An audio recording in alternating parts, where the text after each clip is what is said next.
The town was asleep when the headlights appeared on the lonely road, two beams cutting through the East Texas darkness like searchlights hunting for something hidden in the night.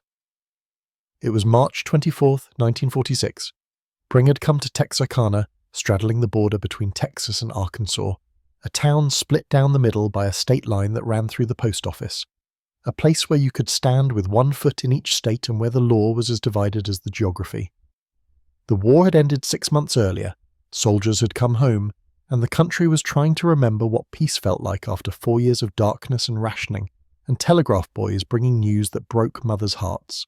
Jimmy Hollis and Mary Jean LeRae were parked on a dirt road just off Highway 7, a spot local couples knew well, a place where privacy could be found beneath the pine trees that grew thick in the bottomlands east of town. They were not doing anything remarkable, just talking, just being young and alive in the spring darkness, the radio playing softly, the windows cracked to let in the night air that smelled of red clay and pine needles and the promise of summer. The car that pulled up behind them came fast, its headlights flooding their vehicle with brightness that turned the interior into a stage, exposed and vulnerable. Jimmy thought it might be the police, checking on couples who parked in isolated spots.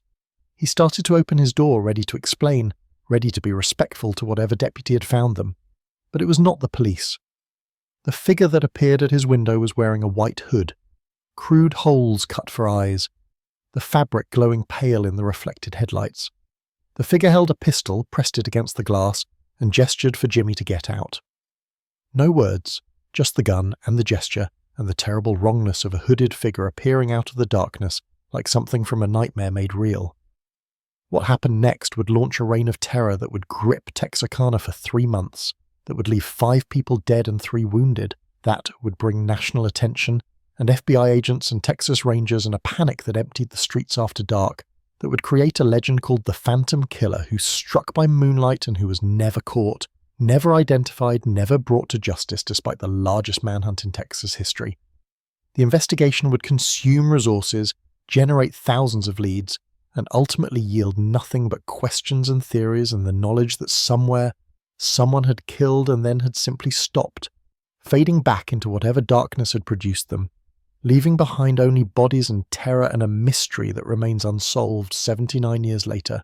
The Phantom was hunting, and Texarkana would never be the same. Chapter 1. The Border Town. Good evening, and welcome back to the Bedside Historian. The night has found you now, I hope, wherever you are in this world. I trust you've found a quiet place to rest, a space where the sounds of the day have faded, and the darkness feels like shelter rather than threat. These stories we share come from times when darkness meant something different, when night brought dangers that daylight could not entirely dispel, when small towns learned that safety was an illusion and that evil could appear anywhere, without warning, without explanation. Before we begin our journey to post-war Texas, if you haven't yet subscribed to this channel, I invite you to do so. These narratives require careful research, hours spent in archives and newspaper morgues, piecing together events from fragmentary records and fading memories. Your support allows this work to continue, allows us to pull these stories from history's shadows and give them voice.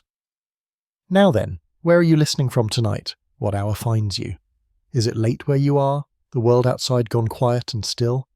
Or perhaps you're in that liminal time between waking and sleep when the boundary between past and present feels permeable.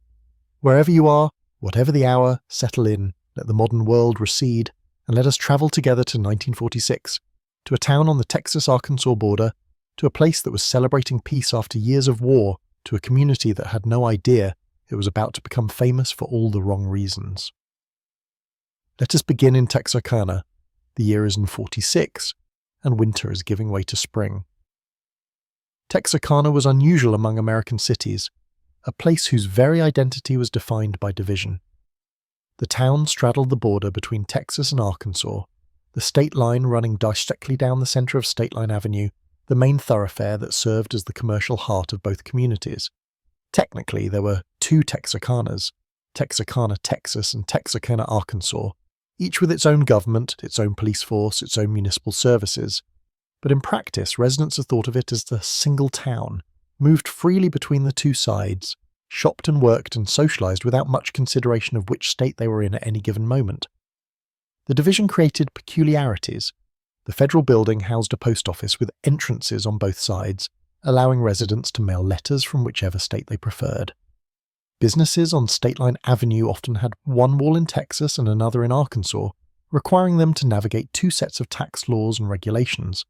Crime could be complicated when suspects fled across the state line, when jurisdiction became a matter of which side of a street an offense had occurred on, when cooperation between Texas and Arkansas authorities was necessary but not always smooth.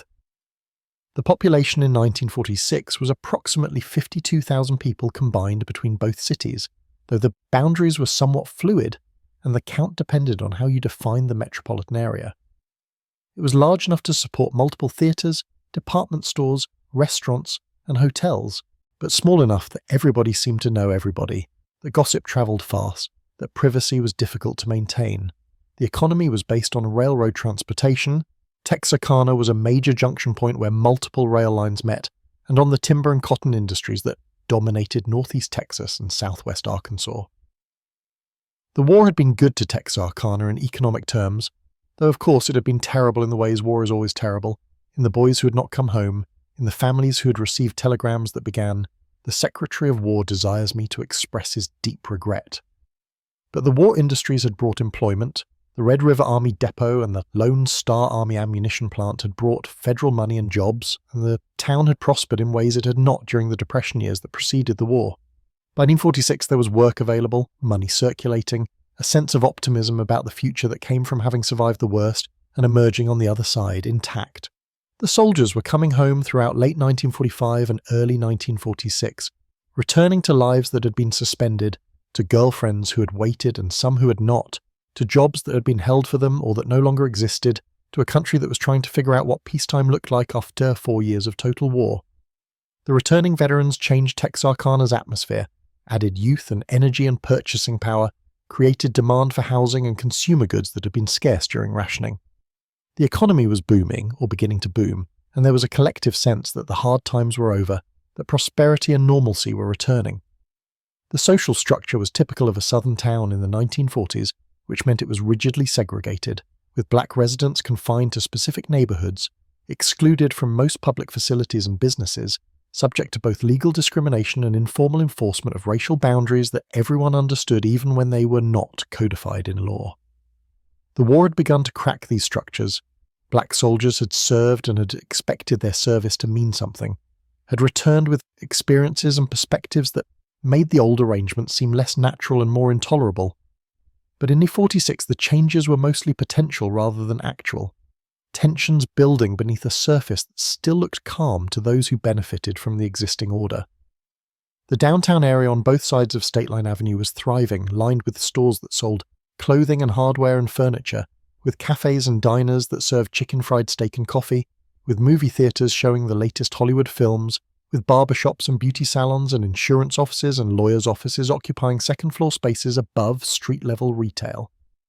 On Saturday afternoons, the sidewalks would be crowded with families shopping, farmers who had come to town from the surrounding, countryside teenagers meeting at soda fountains, the sidewalks so packed that moving through the crowd required patience and constant navigation. But beyond the commercial core, Texarkana was a sprawling collection of residential neighborhoods and rural areas that were gradually being developed as the population grew. The houses varied from substantial Victorian structures built by timber barons and railroad executives in the late 1800s, to modest bungalows and shotgun houses where working-class families lived, to shacks in the poorest areas where indoor plumbing was still a luxury and electricity was recent or non-existent. The roads outside the downtown area were mostly unpaved, red clay that turned to soup when it rained and that generated clouds of dust during dry spells, roads lined with pine trees and oak trees and underbrush that grew thick in the humid climate. The lovers' lanes that would become central to the Phantom Killer case were located in these rural-urban fringe areas, places where young couples could find privacy away from the eyes of parents and neighbours, where cars could be parked on dirt roads or in clearings, where the darkness was complete once you turned off your headlights, where the sounds of the town faded into the sounds of the countryside, crickets and frogs, the wind moving through pine trees, the occasional distant bark of a dog or low of cattle. These spots were known to local teenagers, passed along through informal networks, places that offered the freedom and privacy that young people needed for courtship and romance, and the physical intimacy that was supposed to wait until marriage, but that often did not. The morality of the time created interesting tensions. Officially, sex before marriage was forbidden, discussed in churches and schools as sinful and dangerous, something that ruined girls' reputations and that could destroy futures. But practically, everyone knew that young couples were parking in isolated spots, that physical intimacy was happening despite the official prohibitions, that the gap between stated morals and actual behaviour was significant. The adults mostly pretended not to know what was happening in those parked cars. The teenagers mostly pretended they were just talking, and the arrangement worked through willful ignorance and discretion on both sides. Law enforcement in Texarkana was divided between the two cities, each with its own police department, plus the Bowie County Sheriff's Office on the Texas side and the Miller County Sheriff's Office on the Arkansas side. Coordination between these agencies was necessary but not always smooth. With jurisdictional questions and personality conflicts and simple bureaucratic inertia sometimes getting in the way of efficient cooperation. The police were generally competent but not particularly sophisticated, trained to handle the ordinary crimes of a small city, burglaries, car thefts, bar fights, domestic disturbances, but not equipped or experienced in dealing with violent crimes that required extensive investigation or forensic analysis. The FBI field office in nearby Shreveport, Louisiana could be called in for federal crimes or for assistance on major cases, but in 1946 the FBI's role in local law enforcement was more limited than it would later become. The Texas Rangers, the legendary state law enforcement agency, could also be brought in for serious crimes, bringing experience and resources that local departments lacked. But in normal times, Texarkana's police handled their own business, maintained order, kept the peace, and dealt with the routine work of small city law enforcement without much need for outside help. The spring of 1946 was not normal times, though the residents of Texarkana did not know that yet. The winter had been mild, spring had arrived early, and by March the temperatures were warm enough that windows were opened at night, that people were spending evenings on porches, that the courting couples were returning to their traditional spots on the back roads and lovers' lanes. The moon in late March was waxing toward full, providing enough light to see by once your eyes adjusted to the darkness, turning the dirt road silvery and the pine trees into dark silhouettes against the sky. It was beautiful, in the way that spring nights in East Texas can be beautiful, with the air soft and the smell of earth and growing things replacing the cold sterility of winter. It was the kind of night that made young people want to drive with the windows down, that made couples want to find a quiet spot to park, that created the conditions for romance and possibility, and the feeling that life was opening up after being closed down. But the darkness that looked beautiful also provided cover for things that were not beautiful, for intentions that had nothing to do with romance or innocence, or the simple pleasures of being young and alive in springtime. Someone was out there in that darkness, moving along the same roads, looking for the same isolated spots, but with purposes that were violent and predatory, and that would transform Texarkana from a town that felt safe into a town that was paralyzed by fear. The residents did not know that yet. They went about their lives, worked their jobs, raised their children, made plans for the future, enjoyed the spring weather and the peace that had come with the war's end. They felt safe because Texarkana was a safe place, because serious violent crime was rare, because the things that happened in big cities did not happen here, where everybody knew everybody and where community bonds were strong enough to protect against the worst dangers. They were wrong.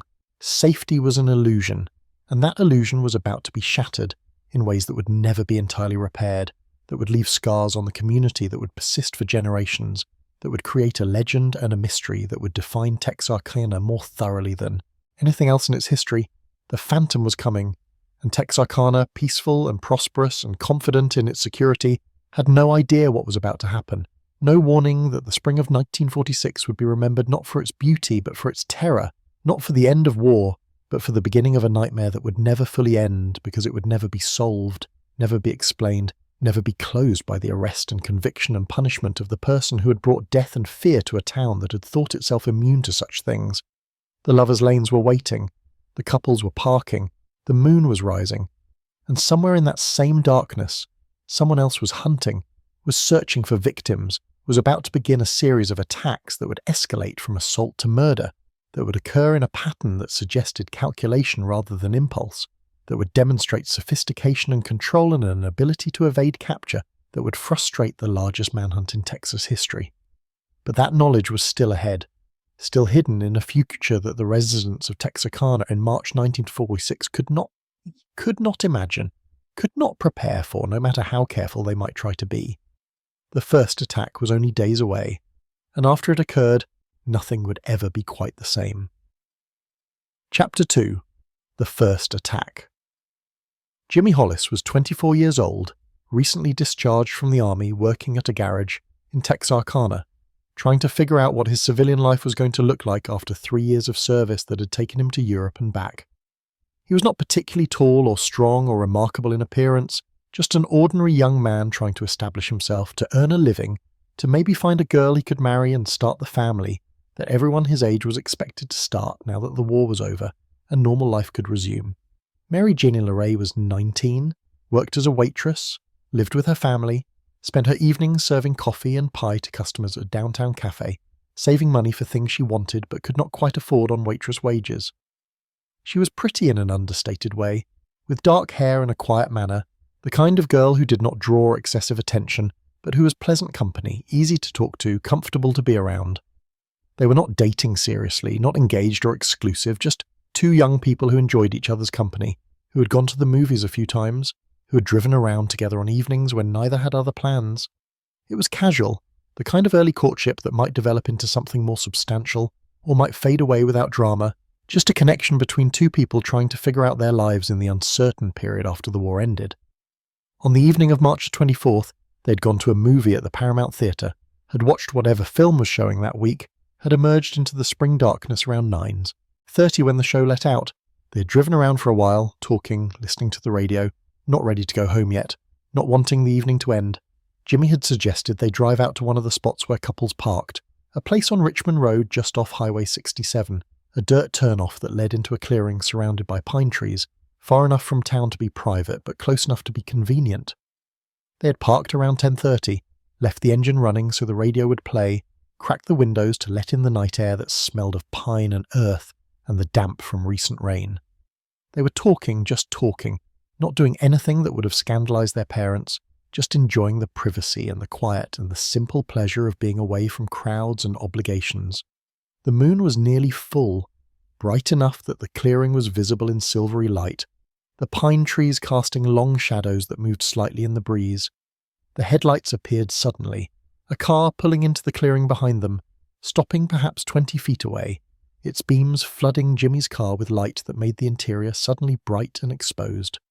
Jimmy's first thought was police, that some deputy had decided to check on what couples were doing in isolated spots, that they were about to be told to move along, perhaps given a warning or a lecture about the impropriety of parking in dark places.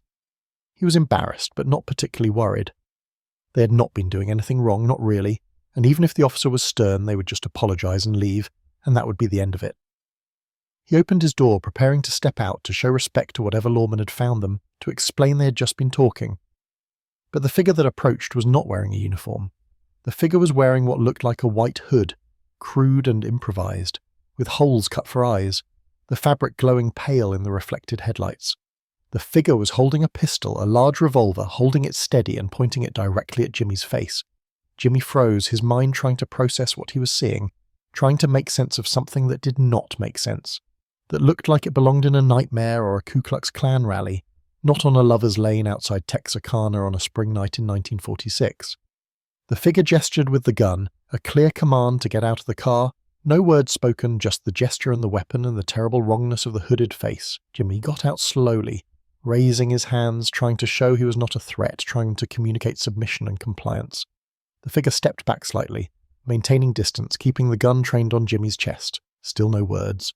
The silence was somehow worse than threats would have been, more frightening because it suggested this was not about robbery or anything that could be resolved by handing over a wallet, that something else was happening. Something Jimmy could not predict or understand. The figure gestured again, this time indicating Jimmy should move away from the car, should walk toward the edge of the clearing. Jimmy complied, walking slowly, his hand still raised, trying to glance back at Mary Jen, who remained in the car, her face visible in the light from the other vehicle, her expression showing the same confusion and fear that Jimmy felt. He wanted to tell her to run, to get out and flee into the woods, but he could not speak, could not risk angering the armed figure by doing anything other than exactly what was being silently commanded. When Jimmy had moved perhaps 15 feet from the car, the figure suddenly rushed forward and struck him with the pistol, a vicious blow to the side of his head that sent him staggering, his vision exploding into white light and pain. He fell to his knees, his hands going to his head, feeling blood already flowing from where the gun sight had opened his scalp. The figure struck him again and again, the blows coming fast, the pistol used as a club, the metal connecting with Jimmy's skull and shoulders and back as he tried to curl into a defensive position, tried to protect his head, tried to survive the beating. He heard Mary Jean screaming now, heard her voice high and terrified, heard the car door opening. He wanted to tell her to stay in the car, to drive away, to save herself, but he could not form words, could only endure the beating, could only wait for it to stop or for unconsciousness to take him. The blows continued, methodical and brutal, the figure not speaking, not making any sound beyond the impact of metal on flesh and bone, the breathing that came with exertion. Then suddenly it stopped. Jimmy lay on the ground, blood running into his eyes, his head ringing, his body reporting pain from multiple points. He heard footsteps moving away from him, heard Mary Jean's swams tensifying, heard sounds of struggle. He tried to get up, tried to help her, but his body would not respond properly, his legs refusing to support his weight, his vision swimming with stars and darkness. The attack on Mary Jean lasted several minutes, though time had become elastic and unreliable, difficult to measure when pain and fear distorted perception. The figure struck her repeatedly with the pistol, beat her with savage intensity, tore at her clothing. Mary Jane fought, screamed, tried to run but was caught and dragged back, was beaten again until resistance became impossible, until she could only curl up and try to protect herself from blows that kept coming. And then it stopped. The figure walked back to the car that had been parked behind Jimmy's vehicle, got in, backed out of the clearing and drove away, the headlights sweeping across the scene once as the car turned, illuminating briefly the two victims lying in the dirt. And then darkness returned except for the moonlight and the light from Jimmy's car where the radio still played incongruously cheerful music drifting across a scene of violence. Jimmy managed to get to his feet, staggered to where Mary Jean lay, found her conscious but badly injured, her face swollen and bleeding, her clothing torn, her breathing rapid and shallow with shock. They helped each other to Jimmy's car, both moving like elderly people, every motion bringing fresh pain, their bodies already beginning to stiffen and bruise. Jimmy drove, though he could barely see through the blood and the swelling around his eyes, drove back toward town, toward help, toward lights and people and safety. They went directly to Michael Mejia Hospital, arrived shortly before midnight, both covered in blood, both barely able to walk. The emergency room staff took them immediately, began cleaning wounds, assessing injuries, asking questions about what had happened. Jimmy and Mary Jean tried to explain, tried to describe the hooded figure and the attack, but the story sounded bizarre even to them as they told it, sounded like something that could not have happened in Texarkana, in a place where people felt safe. The police were called, arrived within minutes, began taking statements while doctors worked on the victims. Jimmy had sustained multiple lacerations to his scalp, contusions across his shoulders and back, possible concussion. Mary Jean's injuries were more severe, her face badly beaten, her jaw possibly fractured, multiple contusions and abrasions, injuries consistent with being struck repeatedly with a heavy object. Both would survive, would eventually heal physically, but the trauma of the attack would persist in ways that physical wounds could not capture. The initial police response was confused, uncertain what they were dealing with. The description of a hooded attacker suggested clan activity, perhaps, some kind of vigilante action motivated by racial or moral policing, though neither Jimmy nor Mary Jane could think of any reason they would be targeted by such a group. The brutality suggested personal animus, but neither victim knew of anyone who had reason to attack them. The sexual assault that might have been intended but was not completed suggested predatory motivation, but the attacker had not attempted rape in the conventional sense, had not even spoken to the victims, had simply beaten them and then left. The investigation began immediately, but had little to work with. The clearing where the attack occurred was examined after dawn, but the ground was too disturbed to yield clear tire tracks or footprints. The victims had seen the attacker's vehicle only briefly, could describe it only as a dark sedan, possibly black or dark blue, a description that matched thousands of cars in the Texarkana area. The hood had concealed the attacker's face completely, leaving no physical description beyond approximate height and build, and even those estimates were uncertain, because fear and darkness and the chaos of the attack made observation difficult. The pistol had not been fired, so there were no bullets to analyse, no shell casings to examine. The attacker had left no personal items behind, no evidence beyond the injuries inflicted on the victims. There were no witnesses beyond Jimmy and Mary Jean themselves, no one else who had been in the area, no other cars that might have passed by and seen something useful. The case was investigated as an aggravated assault, which it clearly was, but without leads or evidence or suspects, the investigation stalled quickly. Police interviewed Jimmy and Mary Jean's acquaintances, looking for anyone who might have had motive to attack them, but found nothing. They checked with known criminals in the area, questioned people with records of violence, but developed no promising leads. They considered various theories about why someone would commit such an attack, but none of the theories led anywhere productive. The attack was reported in the Texarkana Gazette and the Daily News, described as a brutal assault on a young couple, with police asking anyone with information to come forward. The story generated some attention, some concern, but not panic. Violent crime happened occasionally even in small cities. Drunken attacks, robberies gone wrong, domestic violence that spilled into public spaces. This attack was unusual in its circumstances and its brutality, but it was still just one incident, still explicable as an isolated event that would be solved when police identified whoever had personal reasons to target these specific victims. The assumption was that this was not random, that the attacker had known Jimmy and Mary Jean, had followed them deliberately, had attacked them for reasons that would become clear once the investigation progressed. Random violence committed by strangers against victims chosen simply for opportunity was rare enough that it was not the first theory investigators pursued. They expected to find a jealous ex-boyfriend, a family member with a grudge, someone with a connection to the victims that would explain why this attack had occurred. But 3 weeks would pass, and no such connection would be found. The investigation would continue but would produce nothing useful, would accumulate reports and statements and speculation, but no actual progress toward identifying the hooded attacker who had beaten 2 young people and then had disappeared into the night. And then, on April 14th, 3 weeks after Jimmy and Mary Jean had been attacked, the phantom would strike again. But this time the victims would not survive to describe what had happened to them. This time the violence would escalate from brutal assault to murder, and Texarkana would realize that what had happened on March 24th had not been an isolated incident, but had been the beginning of something far worse, something that would continue, something that would transform the town from a place that felt safe into a place where fear dictated behavior and where the darkness that had once seemed beautiful became something to be avoided, something that might contain death waiting patiently for the next victims to park on the next doors. Lonely Wood. Chapter 3. 3 Weeks of Silence. The investigation into the attack on Jimmy Hollis and Mary Jen LeRae continued through late March and into early April, but it was not the kind of investigation that consumed all available resources or that kept detectives working around the clock. It was serious, certainly, aggravated assault with what appeared to be intent to commit further violence, but it was also just one case among many, one crime in a city that had its usual complement of burglaries and thefts and domestic disturbances that required police attention.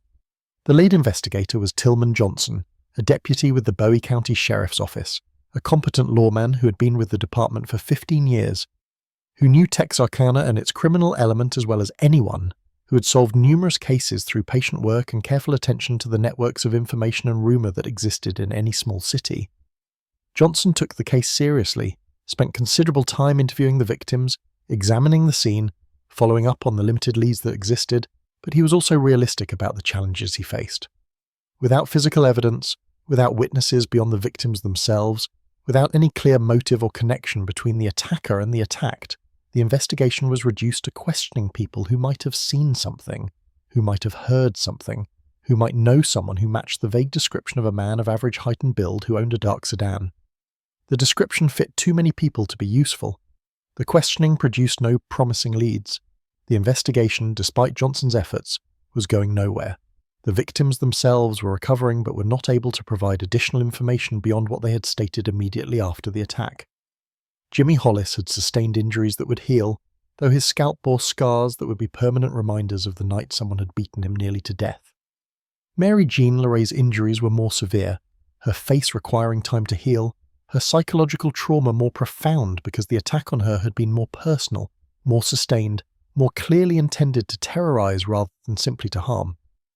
Both victims had been questioned extensively about their backgrounds, their relationships, their possible enemies.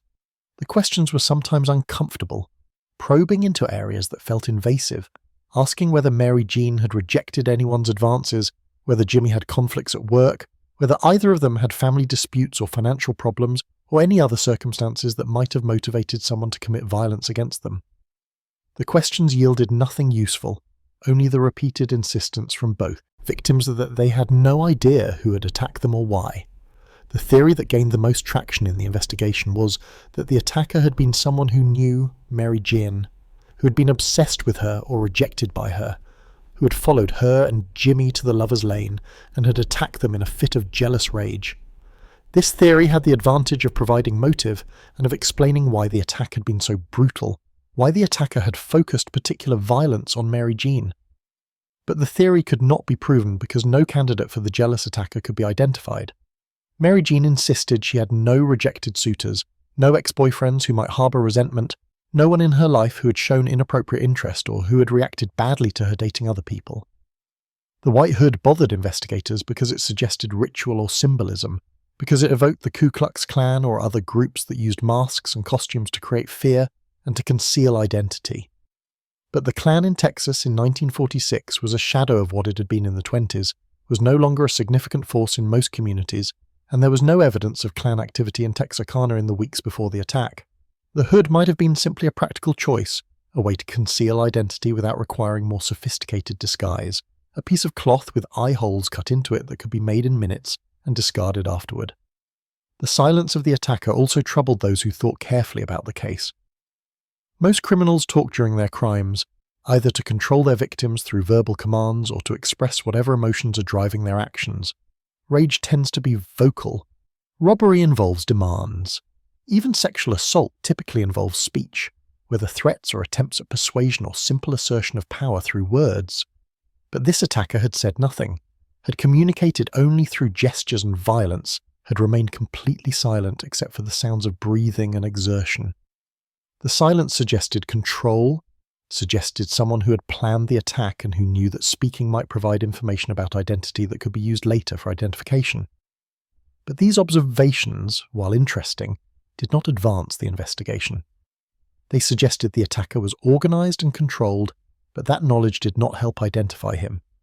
The case remained open, remained active in the sense that tips were still being followed up and that investigators remained alert for any new information, but by early April, it had effectively stalled.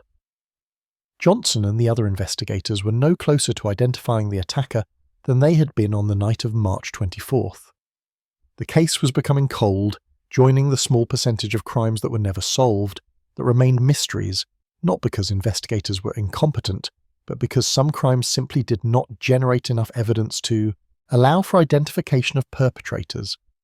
The public response to the attack had been muted. The newspaper stories had generated some concern, some conversations about safety and about the dangers of parking in isolated spots, but not panic. Parents warned their daughters to be careful, to avoid going places alone with boys they did not know well, to come home at reasonable hours. Young men were more cautious about where they parked, chose spots that were less isolated perhaps, or remained more alert to approaching vehicles. But life continued largely as normal. The attack was unfortunate, was frightening for those directly involved, but it was not something that fundamentally changed how people lived or how they thought about their community. The 3 weeks between the first attack and the second were ordinary weeks in Texarkana. The weather continued to warm as April progressed. The schools were approaching the end of the academic year, with students looking forward to summer vacation. The stores downtown continued their normal business. The movie theatres showed their films. The churches held their services. The town functioned as it always had, with the rhythms of work and family and community that characterized small city life in post-war America. The full moon passed, waned, and began waxing again toward the next full moon that would occur in mid-April. The nights remained warm and pleasant, with couples continuing to court, to drive, to park in the same spots that had been used for such purposes for generations. The attack on Jimmy Hollis and Mary Jean LeRae had made people more cautious perhaps, but it had not stopped the behaviour, had not emptied the lovers' lanes, had not fundamentally altered the patterns that young people followed when seeking privacy and romance. The police presence on the back roads had increased somewhat in the immediate aftermath of the attack, with deputies making more frequent patrols through areas where couples were known to park. But the patrols could not be everywhere at once, could not monitor every dirt road and clearing in the sprawling rural areas around Texarkana. And as the days passed without another incident, without any indication that the attacker might strike again, the patrols became less frequent. Other duties reclaimed the attention of officers who had been temporarily focused on protecting lovers' lanes. The assumption, never explicitly stated but widely held, was that the attack on March 24th had been an isolated incident, that whoever had committed it had either satisfied whatever impulse had driven the violence, or had been frightened by how close they had come to killing their victims, or had simply moved on to other activities or other locations. Random attacks by strangers were rare enough that expecting them to repeat was not necessarily rational. Most violence was the personal, was connected to relationships or to specific conflicts between people who knew each other. The fact that no second attack had occurred in 3 weeks seemed to confirm that this attack had been personal, had been directed at specific victims for specific reasons, and that whatever those reasons were, they did not extend to other couples, other victims, other locations. This assumption was comforting and seemed reasonable based on what was known about crime patterns and criminal behaviour. It allowed people to relax slightly, to move past the fear that had briefly gripped the community, to return to normal life with perhaps a bit more caution, but without the paralysis that would have resulted from believing that a predator was actively hunting victims on the back roads around Texarkana. But the assumption was wrong. The attack on Jimmy Hollis and Mary Jean Larry had not been personal. It had not been motivated by specific knowledge of the victims or by any relationship or conflict. It had been random, or as random as such things could be, an attack of opportunity against victims who had been selected not for who they were but for what they represented, for the vulnerability they displayed by parking in an isolated location, for their availability as targets for someone who was hunting, not specific people but a specific type of victim in a specific type of circumstance. The 3 weeks of silence had not been the end of the violence. They had been an interval, a pause between attacks that might have represented the attacker's fear after coming so close to killing on the first attempt, or might have represented simple timing, waiting for the moon to be right, waiting for conditions to be optimal, waiting for police attention to fade so that the next attack could occur, with less risk of intervention. The moon was waxing toward full again as April moved into its second week. The nights were warm and clear, perfect weather for young people to drive with windows down, to find private places to park, to enjoy the spring evening and each other's company. The back roads around Texarkana were busy again with couples, with cars parked in the traditional spots, with radios playing and conversations occurring and the innocent activities of courtship proceeding as they had always proceeded. And somewhere in that same darkness, the attacker was preparing to strike again, was perhaps already hunting, already driving the back roads looking for the right victims in the right circumstances, already planning an escalation that would transform assault into murder, that would demonstrate that the violence of March 24th had not been an aberration or an isolated incident, but had been the beginning of a pattern that was about to become horrifyingly clear to a community that had thought itself safe, that had believed the worst was over, that had no idea how much worse things were about to become.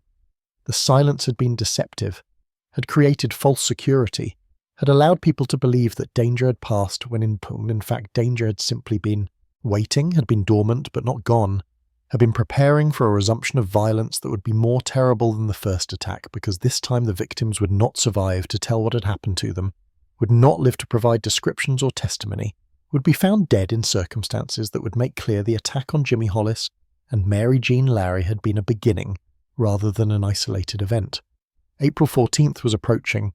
The moon was nearly full, the weather was beautiful, the lovers' lanes were occupied, and the phantom was hunting again, was about to claim the first victims who would die rather than merely survive, was about to transform Texarkana from a town with one unsolved assault into a town with an active serial killer, was about to create the panic and fear that would define the spring of 1946 and that would echo through the decades that followed.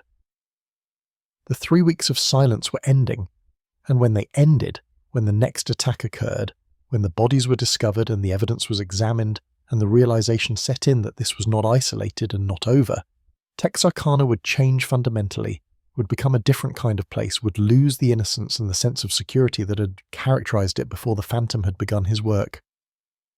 Chapter 4. Moonlight and Murder. Richard Griffin was 29 years old, recently returned from military service, working for the railroad, living with his parents while he saved money to establish his own household. He was quiet and responsible, the kind of young man parents approved of, someone who worked steady hours and attended church and did not cause trouble or attract attention. He had known Polly Ann Moore since they were children, had courted her properly through the conventional channels of family dinners and chaperoned outings before the war, and had maintained correspondence with her during his years in the service. Polly Ann Moore was 17, a senior at Texas High School, popular among her classmates, known for her cheerful disposition and her reliability. She worked part-time at a dry goods store downtown, contributed her wages to her family, planned to graduate in a few weeks and then to marry Richard once he had saved enough money to support a wife. Their engagement was understood if not yet formally announced, and their families approved of the match, saw in it the kind of stable foundation that marriages were supposed to be built on. On the evening of April 13th, a Saturday, Richard and Polly Ann had gone to a movie at the Paramount Theatre, the same theatre where Jimmy Hollis and Mary Jean LeRae had gone 3 weeks earlier. They had watched the film, had emerged around 10 o'clock into the spring night that was warm and clear, with the moon 3 days past full and bright enough to cast shadows on the sidewalk. They had driven around for a while, talking about their plans, about the wedding that would occur in a few months, about the house they would eventually buy and the children they would eventually have and the life they would build together. Around 11 o'clock they had driven out of town north on what was called the Summerhill Road, a narrow dirt track that led through rural areas towards Spring Lake Park, a recreation area that was popular during the day but that was empty at night. Richard turned off the main road onto a side track that led into a clearing perhaps 50 yards from the road, a spot that was known to local couples, that offered privacy beneath oak trees, that was isolated enough to be romantic but close enough to town to feel safe. They parked facing back toward the road they'd come from, left the engine running so the radio would play, rolled the windows down to let in the night air. The clearing was bathed in moonlight that filtered through the oak branches, creating patterns of light and shadow across the hood of Richard's Oldsmobile.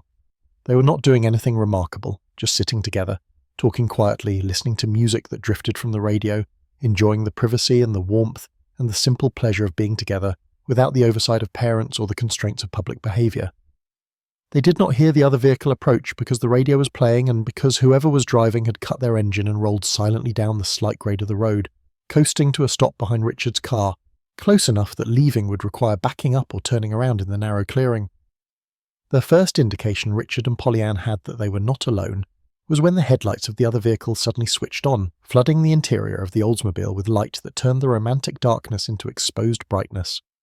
Richard must have thought what Jimmy Hollis had thought 3 weeks earlier, that this was police checking on parked couples, that they would need to explain themselves and perhaps endure embarrassment, but that nothing truly dangerous was occurring. He may have started to open his door, may have begun to raise his hands in a gesture of submission and respect. But he did not get far in whatever action he was attempting because the shots came almost immediately. Multiple gunshots fired in rapid succession, the sound enormous in the quiet clearing. The muzzle flashes visible in the darkness beyond the headlights.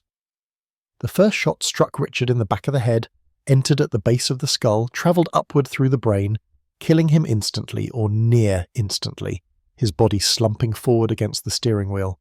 The second shot struck him in the neck. A third shot hit him in the chest as his body fell sideways. Polly Ann was screaming, or perhaps she had no time to scream, perhaps the violence happened so quickly that shock prevented sound. She was shot twice, once in the right cheek, the bullet exiting through the back of her head, once in the chest.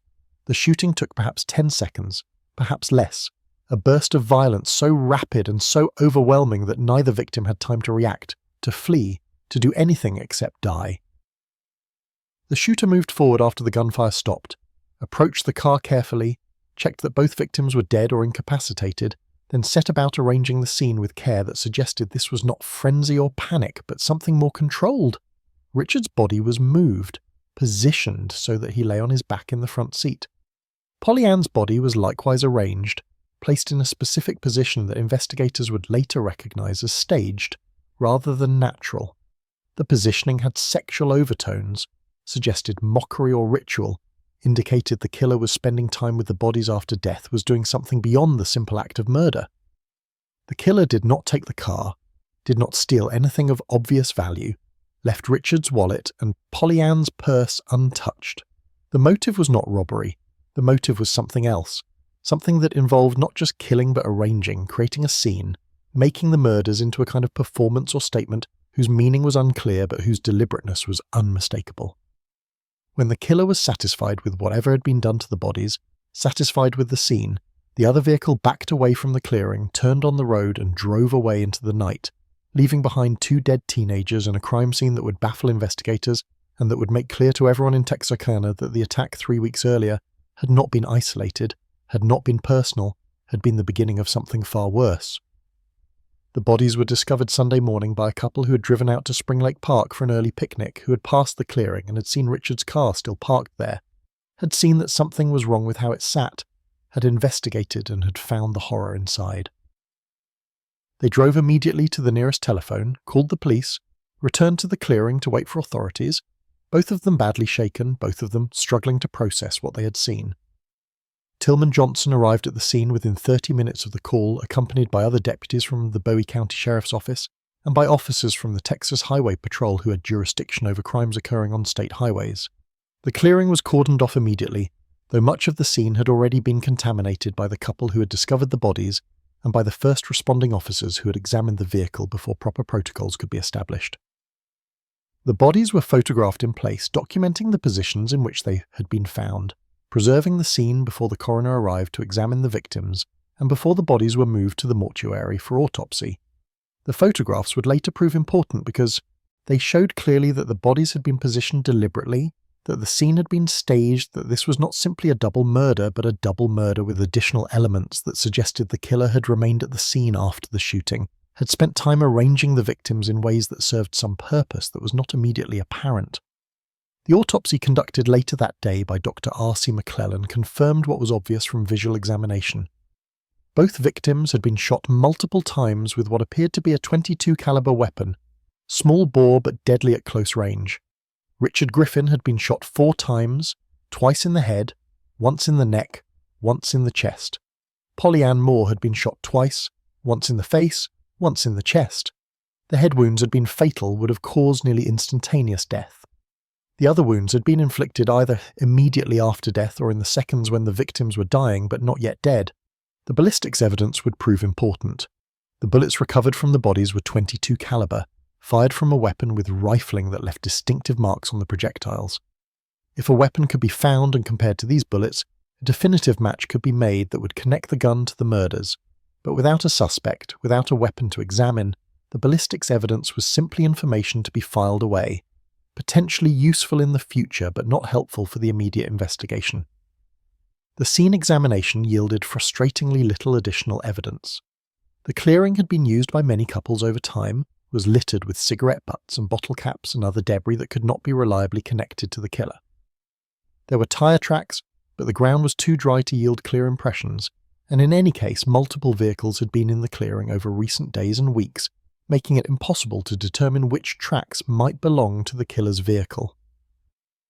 There were no shell casings found at the scene, which suggested either that the killer had policed his brass, collecting the spent cartridges before leaving, or that the weapon used was a revolver rather than a semi-automatic pistol, and revolvers did not eject their casings.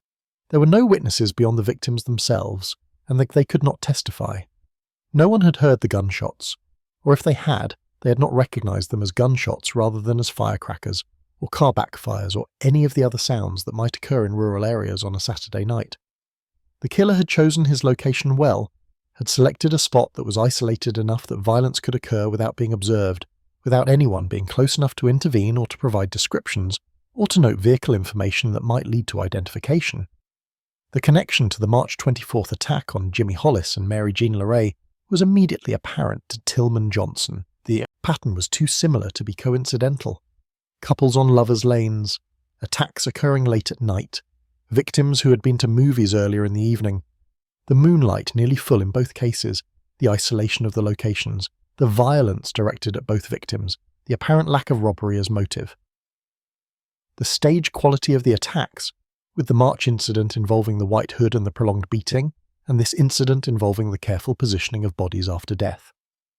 Johnson contacted Jimmy Hollis immediately, asked whether there were any details from his attack that had not been made public, details that the killer might have demonstrated knowledge of if this were the same attacker.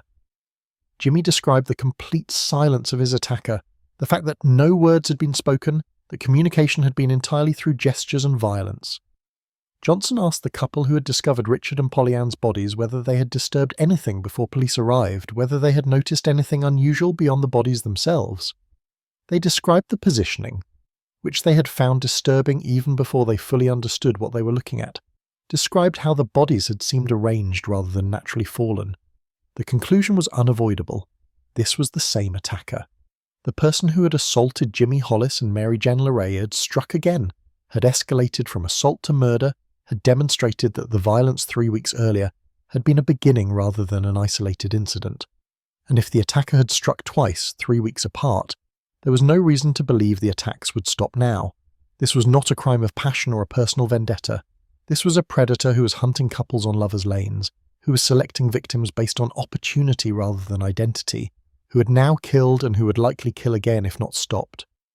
The news of the double murder spread through Texarkana with the speed that bad news always travels in small communities. By Sunday afternoon, everyone in town had heard that 2 young people had been found shot to death in a parked car, that the murders appeared to be connected to the March attack, that a killer was operating in the area and was targeting couples on back roads. The reaction was immediate and profound. Fear replaced the cautious concern that had followed the first attack. Parents forbade their children from going out at night. Couples who had regularly parked in isolated spots stopped doing so. Or if they continued, they did so with one person remaining alert, watching for approaching vehicles, ready to drive away at the first sign of anything unusual. The hardware stores in Texarkana sold out of locks and chains and weapons within days of the murders being discovered. Families who had never owned guns purchased pistols and shotguns, installed new locks on doors and windows, began leaving lights on at night, began sleeping less soundly, began listening for sounds that might indicate danger. The back roads that had been busy with couples on weekend nights became empty, deserted, avoided, as though the roads themselves were dangerous rather than simply the locations where danger had occurred. The police presence increased dramatically. Every available officer was assigned to patrol duty on the roads where couples parked, with instructions to check every vehicle, to note every person, to be visible as both deterrent and reassurance. The Texas Rangers were contacted and agreed to send investigators to assist the local authorities. The FBI field office in nearby Shreveport was notified and offered assistance if the case involved federal crimes or if local authorities requested help. But despite the increased attention, despite the resources being directed at the investigation, despite the dozens of investigators now working the case, there were no solid leads, no suspects, no evidence that pointed toward any specific individual. The killer had left nothing behind except bodies and bullets and fear. And somewhere in Texarkana or in the surrounding area, the killer remained free, unidentified, possibly already planning the next attack, possibly already hunting for the next victims who would be unfortunate enough to park in the wrong place at the wrong time under the light of the next full moon. Chapter 5. The City of Fear. The transformation of Texarkana from a community that felt safe to a community paralysed by fear occurred over the course of a few days following the discovery of Richard Griffin and Polly Ann Moore's bodies. The change was visible in ways both obvious and subtle, in behaviours that altered and in atmospheres that shifted, in a town that had thought itself immune to serious violent crime suddenly confronting the reality that such immunity had always been illusory. The most immediate and visible change was in the streets after dark. Prior to the murders, downtown Texarkana had been lively on weekend evenings, with people shopping late, going to movies, eating in restaurants, walking along State Line Avenue window shopping or socialising. The sidewalks had been crowded, the businesses had stayed open until 9 or 10 o'clock. The town had felt vibrant and safe and normal, in the way that small American cities felt in the immediate post-war period. After April 14th, the downtown area began emptying as soon as twilight arrived. Businesses that had stayed open late began closing at 6 or 7 o'clock, unwilling to keep employees working after dark, unwilling to risk that customers would not come. The movie theatres saw their attendance drop precipitously for evening shows, with only the most determined moviegoers willing to be out after dark. And even they tended to go in groups rather than as couples, seeking safety in numbers. The restaurants that had done good dinner business found their evening trade evaporating, replaced by lunch. Crowds that were larger than before as people shifted their social activities to daylight hours. The residential streets were similarly affected. Prior to the murders, people had sat on porches in the evening, had taken walks after dinner, had allowed children to play outside until bedtime. After the murders, porches were empty after sunset, walks were confined to daylight hours, children were brought inside and kept inside once darkness fell. The sounds of the evening changed, the ordinary noises of a community at leisure replaced by silence broken only by the occasional passing car, by dogs barking at shadows, by the nervous vigilance of a town that had lost its sense of security. The hardware stores and sporting goods stores experienced unprecedented demand for weapons and security equipment. Pistols and shotguns sold out within days, with stores ordering emergency shipments to meet demand they had never anticipated. Ammunition was similarly in short supply, with customers purchasing boxes of shells and cartridges in quantities that suggested they were preparing for siege rather than simply wanting protection. Locks for doors and windows were installed in homes that had never been locked before, in a region where people had traditionally trusted their neighbours and had not worried about securing their houses against intrusion. The locksmiths in Texarkana found themselves overwhelmed with requests for new locks, for deadbolts, for window bars, for any device that might prevent entry by someone determined to get inside. Some families went further, installing floodlights that would illuminate their yards at night, creating zones of visibility that would eliminate shadows where attackers might hide. Others organised neighbourhood watch groups, informal arrangements where residents would take turns staying awake at night, watching the streets, ready to raise alarm if anything suspicious occurred. The back roads and lovers' lanes that had been central to courting culture in Texarkana became completely deserted. The spots where couples had parked for generations, where romance had been conducted in privacy, away from parental supervision, where the normal progression of courtship had included driving to isolated locations and spending time alone together, these places were now understood to be dangerous, to be the hunting grounds of someone who had killed twice, and who would presumably kill again if given opportunity. Young people who wanted to spend time together did so in public places, in well-lit areas, under circumstances where they were visible and where help would be immediately available if needed. The parents of teenagers became more restrictive than they had been even during the war years. Curfews were imposed or were moved earlier. Permission to go out was granted more reluctantly and with more conditions. Young women especially found their movements curtailed, found themselves subject to rules and supervision that would have seemed excessive a month earlier, but that now seemed like reasonable precautions given what had happened to Polly Ann Moore.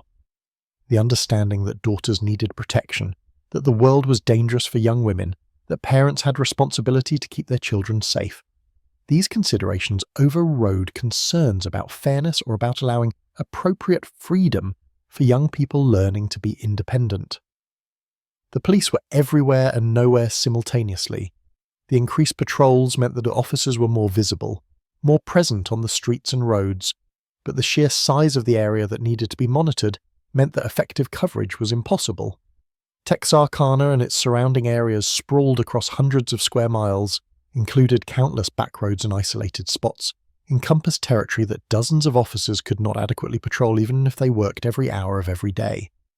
The police presence was reassuring to some extent, demonstrated that authorities were taking the threat seriously, but it was also a reminder that protection could not be guaranteed, that the killer had struck twice without being caught, and could presumably strike again regardless of how many patrols were conducted. The investigation itself became a constant presence in the news and in public consciousness. The Texarkana Gazette and the Daily News ran daily updates on the case, reporting every development, every theory, every piece of information that was released by authorities. The coverage was extensive and sometimes sensational, with headlines that emphasized the horror and the mystery, that referred to the unknown killer as the Phantom, a nickname that captured both the fear and the frustration of a community being terrorized by someone who seemed able to strike and then vanish without leaving traces that could be followed. The nickname Phantom Killer entered public use quickly and stuck, became the shorthand way of referring to the murderer, carried connotations of invisibility and supernatural ability that were not accurate but that reflected how people felt about someone who could commit such violence and remain unidentified. The name appeared in conversations, in newspaper articles, in the warnings that parents gave children about the dangers of being out after dark. The phantom became a boogeyman, a figure of dread, something that existed in the darkness and that could not be seen or predicted or avoided, except by staying home, staying safe, staying away from the places and circumstances where the phantom hunted. The schools felt the impact of the fear in attendance and in behaviour. Students who normally walked to school began getting rides from parents who were unwilling to allow children to be on the streets unsupervised. After-school activities that had been popular saw participation drop as students went directly home rather than staying for clubs or sports or social events. The high schools that served the area instituted new rules about students leaving campus, about supervision of any activities that occurred after regular school hours, about ensuring that no student was left alone or was walking home without companionship. The churches responded to the crisis in various ways. Some ministers preached about evil in the world, about the existence of human wickedness that could not be explained or rationalized, about the need for faith and vigilance in confronting dangers that were real and present. Others focused on messages of comfort, on God's protection, on the importance of not allowing fear to overwhelm faith. Prayer meetings were held, special services were conducted, congregations gathered to pray for the victims' families and for the capture of the killer and for the safety of the community. The churches were full in ways they had not been full in years, with people seeking spiritual comfort and communal support in the face of terror that felt overwhelming. The economic impact of the fear was significant. Businesses that depended on evening trade suffered losses that threatened their viability. The movie theatres that had been profitable began operating at losses, with attendance so low that keeping the theatres open seemed increasingly difficult to justify. The restaurants and cafes that had done good dinner business saw their revenues drop by half or more, with only lunch service remaining profitable. The impact rippled through the economy, affecting suppliers and employees and the overall prosperity that had been building in the months after the war's end. Some families considered leaving Texarkana entirely, moving to other cities or states where the phantom was not operating, where the risk of being the next victim did not hang over every decision about whether to go out at night or where to go if one did venture out. These families were deterred by practical considerations, by jobs that could not easily be replaced, by houses that could not be sold quickly, by the difficulty of uprooting entire lives based on fear of something that might not happen to them. But the consideration itself, the fact that people were thinking about fleeing their hometown because of a killer who might strike again, indicated how profoundly the fear had taken hold, how completely the sense of safety had been destroyed. The fear was not irrational. 2 couples had been attacked in 3 weeks, 2 people had died. The pattern suggested the attacks would continue, that the phantom was operating on some schedule, or in response to some impulse that would drive additional violence. The fear was proportionate to the threat, was based on evidence rather than mere speculation, was a reasonable response to a genuine danger that the authorities seemed unable to prevent or to resolve through investigation. But the fear also had costs that went beyond the economic impact or the disruption of normal routines. The fear eroded trust, made people suspicious of each other, created an atmosphere where every stranger was potentially the phantom, where every unknown car on a back road might be the killer hunting for victims. The fear damaged the social fabric, made the community more isolated rather than more united, drove people into their homes rather than bringing them together in mutual support. The fear was corrosive, wore away at the sense of community and shared identity that had characterized Texarkana, replaced it with atomized households each trying to protect themselves without much consideration for collective action or communal response. The police were doing everything they could, but everything they could do was not enough. The patrols continued, the investigation proceeded, the questioning of suspects and the following of leads consumed enormous resources and time. But the phantom remained unidentified, remained at large, remained capable of striking again whenever the moon was right, and the victims were vulnerable, and the circumstances aligned in ways that gave opportunity for violence. And as April moved toward its end, as the moon waned, and then began waxing again toward the next full moon that would occur in early May, the fear in Texarkana intensified, became almost unbearable, created a sense of waiting for the next attack that everyone believed would come because the pattern had been established, because the phantom had struck twice, and would almost certainly strike a third time, because evil once started does not simply stop on its own, but must be stopped by capture or death or something external that removes the ability or the desire to continue. The city of fear waited, watched, hoped that the investigation would produce a breakthrough before the next attack occurred, hoped that the Phantom would make a mistake or would be caught by patrols or would simply stop for reasons that could not be predicted or understood. But hope was thin, was not enough to dispel the fear that had settled over Texarkana like fog, thick and suffocating and inescapable. Chapter 6. The Phantom Strikes Again. The moon reached its full phase on April 27th, a Saturday, rising over Texarkana with the same brightness that had illuminated the previous attacks, casting the same silvery light across the back roads and clearings where couples had once felt safe but now felt only vulnerable. The police patrols were more numerous than they had been during previous full moons, with every available officer assigned to drive the rural roads, to check the traditional parking spots, to be visible as deterrent and as reassurance that law enforcement was doing everything possible to prevent another attack. But the area to be covered was too large, the possible locations too numerous, the resources available too limited to provide anything approaching comprehensive protection. The officers did their best, drove their routes, checked the spots they knew about, responded to calls from nervous citizens who reported suspicious vehicles or activities that turned out to be innocent. But they could not be everywhere, could not monitor every dirt road, could not predict where the Phantom might strike next or whether the Phantom would strike at all given the increased police presence. Paul Martin was 16 years old, a sophomore at Texarkana High School, popular among his classmates, athletic, involved in school activities, planning to play football in the fall. He worked part-time at a garage, was learning mechanics, was interested in cars and engines and the practical work of repairing things. He came from a good family, was considered responsible and trustworthy, was the kind of teenager that parents approved of their children associating with. Betty Jo Booker was 15, a freshman at Texarkana High School, a skilled saxophone player who performed with the school band, a bright student with plans to attend college, popular and outgoing and well-liked by teachers and classmates alike. She was the youngest of her family, was somewhat sheltered by parents who worried about their daughter, who had been even more restrictive since the murders earlier in the month, who had debated whether to allow Betty Jo to go out on this particular evening, given the fear that had gripped the community. Paul and Betty Jo had gone to a school function earlier in the evening, a dance or a performance or some gathering at the high schools that had been supervised by adults and that had been considered safe. They had left around 11 o'clock, had driven Paul's car toward Betty Jo's home, had stopped somewhere along the way for reasons that would never be entirely clear. Perhaps they had simply wanted to talk privately before Paul took Betty Jo home. Perhaps they had driven to one of the spots where teenagers gathered. Perhaps they had simply been delayed by car trouble or by losing track of time. Whatever the reason, they did not arrive at Betty Jo's home when they were expected.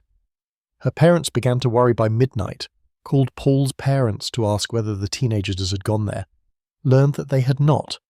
By 1 a.m, with still no sign of the young people, Betty Jo's father called the police to report them missing, to express concern that something had happened, to ask whether patrols had seen Paul's car on any of the roads they were monitoring. The police took the report seriously given the recent murders, immediately began searching for Paul Martin's car, a vehicle whose description and license number were broadcast to all patrol units with instructions to locate it and to check on the occupant's welfare. But the search through the remainder of the night produced no results. The car was not on the main roads, was not at any of the known parking spots, was not anywhere that officers could find it despite hours of searching through the back roads and rural areas around Texarkana. At dawn on Sunday morning, April 28th, a farmer driving his truck along a dirt road found Paul Martin's car parked off the road, partially hidden by brush in a location that was remote and that would not have been visible to casual traffic. The farmer stopped, investigated, found the car empty but with signs that something violent had occurred. Blood was visible on the seats and on the steering wheel, though no bodies were in or near the vehicle. The farmer drove to the nearest house with a telephone, called the police, returned to wait at the location until authorities arrived. Tillman Johnson and other investigators were at the scene within an hour of the call, cordoned off the area, began the careful process of examining the vehicle and searching the surrounding terrain for evidence. The blood in the car indicated that at least one person had been seriously injured, possibly killed inside the vehicle. The absence of bodies suggested they had been moved, taken elsewhere, a development that was ominous because it suggested planning and effort on the killer's part, suggested this attack had been different from the previous murder, where the bodies had been left in the vehicle where they died. The search for the bodies began immediately, with officers walking grid patterns through the woods and fields surrounding the location where the car had been found, looking for any sign of the missing teenagers, hoping against probability that they might still be alive, might have fled into the woods and might be hiding or injured, but alive. The search expanded as morning progressed, with volunteers from the community joining the effort, with dozens of people moving through difficult terrain, calling out names, looking for any indication of where Paul and Betty Jo might be. Paul Martin's body was found mid-morning, less than a mile from where his car had been located, lying in a ditch beside a dirt road, covered partially by grass and weeds. He had been shot 4 times, the wounds indicating he had been killed execution style, shot in the back and in the head with a small caliber weapon that matched the ballistics from the previous double murder. The condition of the body suggested he had been dead since sometime Saturday night, that he had been killed shortly after whatever had happened at the car, that he had either been chased and caught or had been forced to walk to the location where he was killed. Betty Jo Booker's body was not found until late afternoon, despite the extensive search, despite dozens of people looking. Her body was located more than a mile from Paul's, deeper into the woods, in a location that was difficult to access and that would not have been discovered, except that a searcher happened to notice something that did not belong, happened to investigate what turned out to be the teenager's body lying among the trees. She had been shot twice, once in the face, once in the chest, killed with the same small caliber weapon that had killed Paul and that had killed Richard Griffin and Polly Ann Moore 2 weeks earlier. The condition of Betty Jo's body indicated she had not died immediately where she was found, but had been alive for some time after being shot, had attempted to crawl or to flee, had left a trail of blood that led back toward where Paul's body had been found. The evidence suggested she had been wounded at one location, had managed to move despite her injuries, had been pursued, or had simply been left to die slowly while the killer dealt with Paul, or while the killer arranged the scene, or while the killer did whatever else occupied the time between the initial attack and the eventual death of both victims. The autopsies confirmed what was apparent from the crime scene. Both victims had been shot multiple times with a .22 caliber weapon. Both had died from gunshot wounds to the head and chest. Betty Jo's wounds had not been immediately fatal, but medical attention could not have saved her, given the severity of the injuries and the time that had elapsed before her body was discovered. The sexual assault examinations were negative for both victims, indicating that whatever the motive for the attacks, rape was not the primary purpose, was either not attempted or was not completed. The crime scene investigation yielded more evidence than the previous murder scene had provided, partly because the scene was more extensive, spread across multiple locations, with the car and 2 separate body dump sites all requiring examination. The car contained blood evidence, fingerprints, fibres, and other trace materials that were collected and catalogued. The areas around the body dump sites were searched for shell casings, for footprints, for any evidence that might identify the killer or provide leads for the investigation. The dirt roads where the car and the bodies had been found were examined for tyre tracks, with plaster casts made of impressions that appeared fresh and that might belong to the killer's vehicle. But despite the greater quantity of evidence, despite the careful collection and analysis, despite the resources being devoted to the investigation, the evidence did not point toward any specific individual, did not provide the breakthrough that investigators desperately needed. The fingerprints in the car belonged to Paul and Betty Jo and to other people who'd been in the vehicle at various times, but none of them matched any prints in the criminal databases. The tyre tracks were consistent with common tyre types that were used on thousands of vehicles in the region. The shell casings were not found, suggesting again that the killer was using a revolver or was collecting his brass.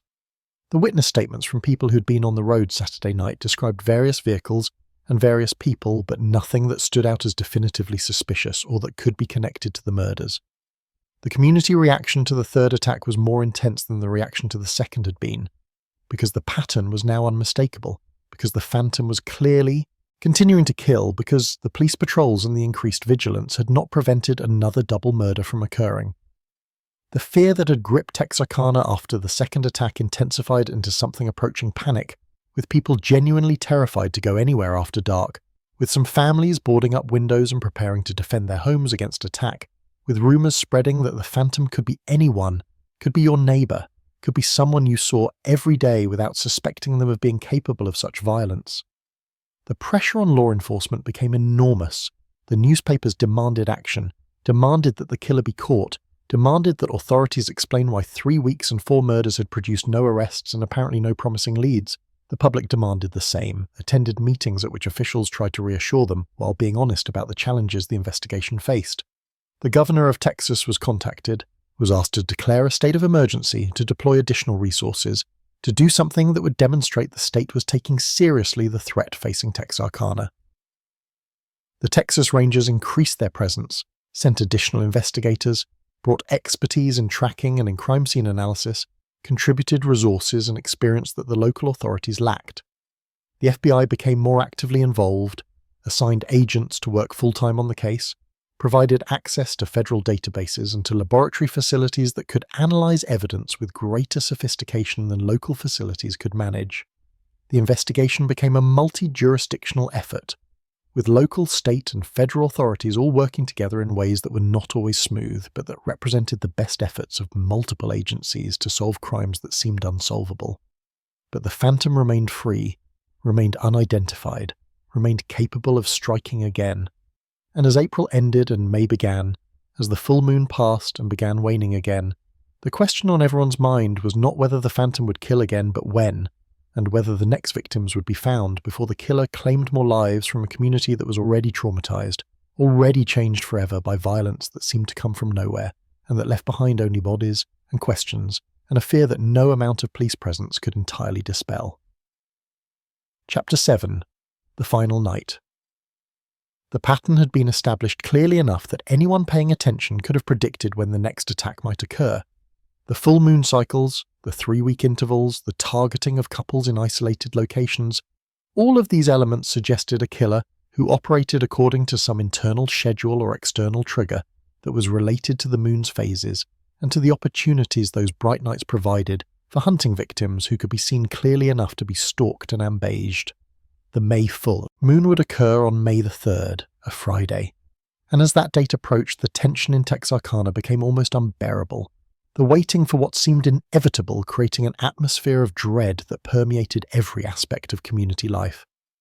But the next attack, when it came, would break the pattern in ways that would prove the Phantom was not bound by the assumptions investigators had made, was not limited to targeting couples on lovers' lanes, was willing and able to strike in circumstances that everyone had assumed would be safe.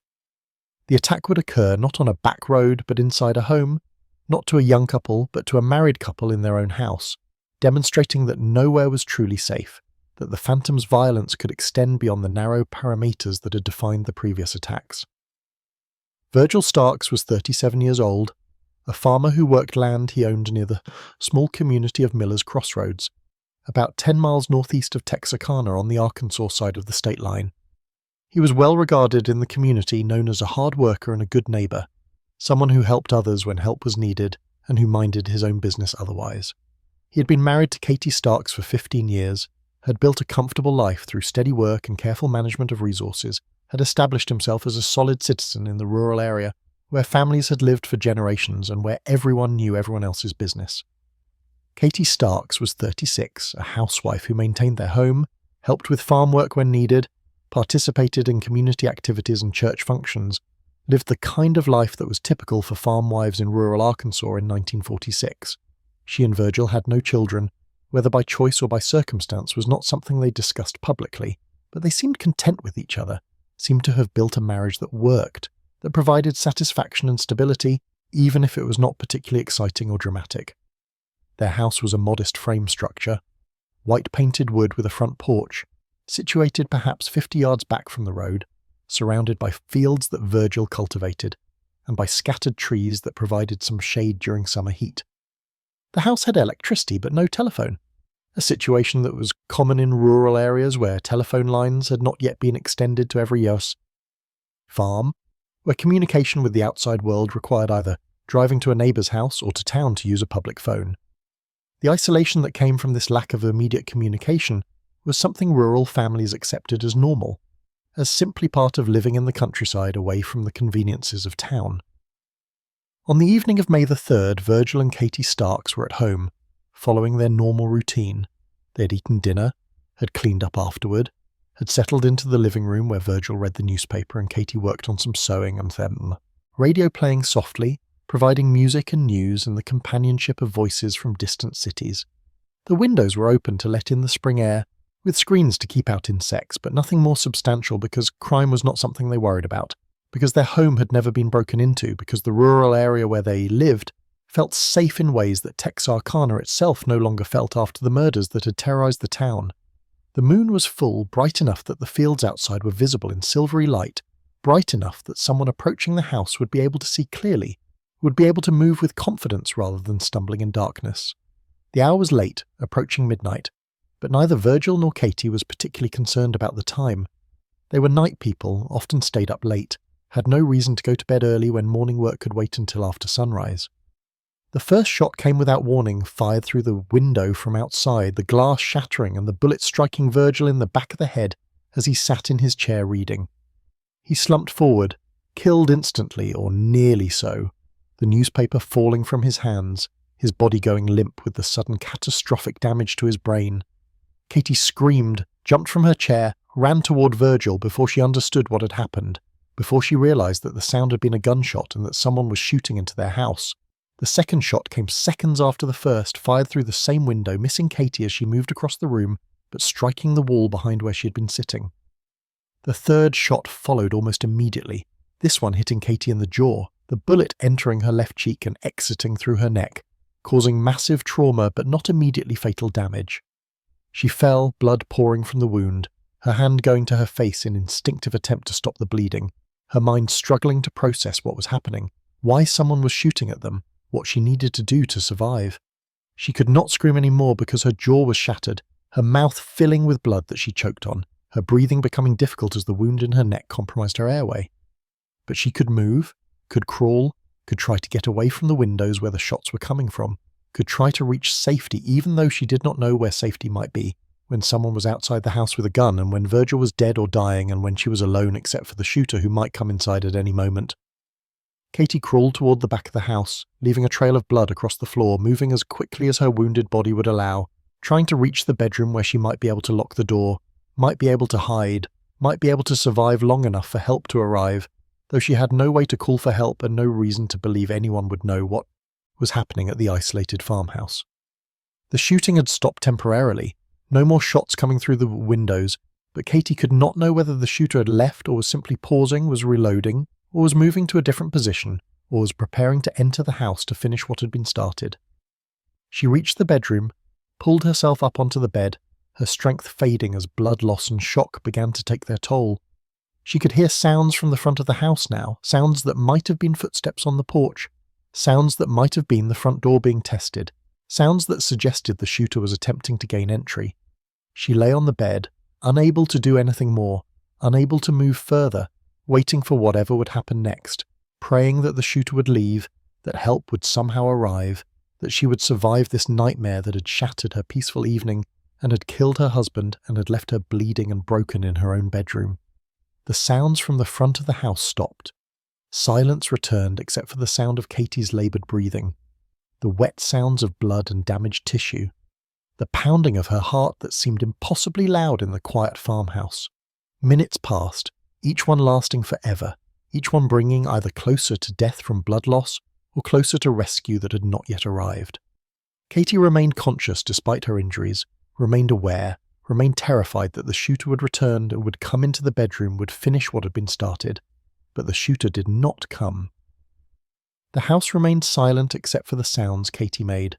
The radio still playing in the living room where Virgil's body remained slumped in his chair, the spring breeze still moving through the broken window, carrying with it the scent of growing things and earth, and the copper smell of blood that had been spilled in quantities that should not have been possible in a place where violence had never occurred before.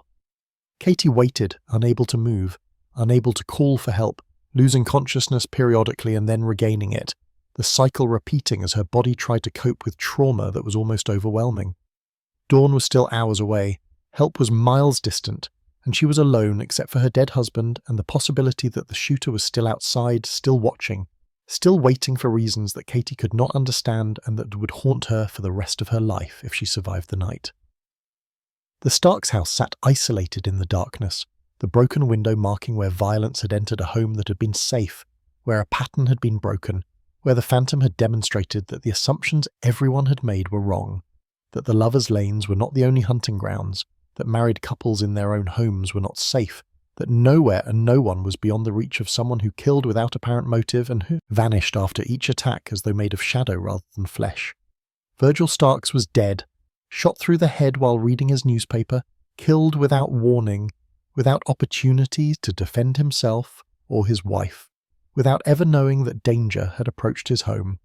Katie Starks was gravely wounded, her survival uncertain, her testimony if she lived potentially crucial to the investigation, but only if she had seen something that could identify the shooter, only if the attack had provided information that the previous attacks had not provided, only if the broken pattern also broke the phantom's ability to remain invisible. The night continued, the moon moved across the sky, and in the farmhouse near Miller's Crossroads, a woman lay bleeding while her husband's body cooled, and while somewhere the phantom either fled or remained, either satisfied with the night's work or planning to return, either finished with the violence or preparing to escalate further in ways that no one could predict because the pattern was broken and the assumptions were void, and anything seemed possible when dealing with someone whose motivations were unknown and whose identity remained hidden, despite months of investigation and despite the enormous resources being devoted to finding him. The final night, as it would later be called, was not yet over. But dawn would come, help would arrive, and Katie Starks would survive to tell what she knew, would provide testimony that would be examined desperately for any clue that might lead to the phantom's identification, would become the only victim to face the killer, and live, the only person who might have seen something that could break the case open and end the reign of terror that had transformed Texarkana from a peaceful border town into a place defined by fear and unsolved murders. Chapter 8. The Manhunt. The discovery of Virgil Starks' murder and Katie Starks' survival triggered the most intensive manhunt in Texas history up to that point, a massive mobilization of law enforcement resources that dwarfed even the extensive efforts that had followed the previous murders. The attack on the Starks farmhouse represented an escalation that could not be tolerated, a breaking of the pattern that suggested the phantom was becoming bolder, was willing to attack people in their homes rather than limiting his violence to couples on isolated roads, was demonstrating that his capacity for violence was not constrained by the assumptions investigators had made about his methods and his targets. Katie Starks was found by her sister who had come to visit on Saturday morning, May the 4th, who had arrived at the farmhouse to find the front door unlocked, who had entered calling out greetings and had received no response, who had found Virgil's body in the living room and had heard sounds from the bedroom that led to discovering Katie barely conscious but still alive. The sister had run to the nearest neighbour's house, had used their telephone to call for help, had returned with the neighbour to wait with Katie until the ambulance arrived from Texarkana to transport her to the hospital.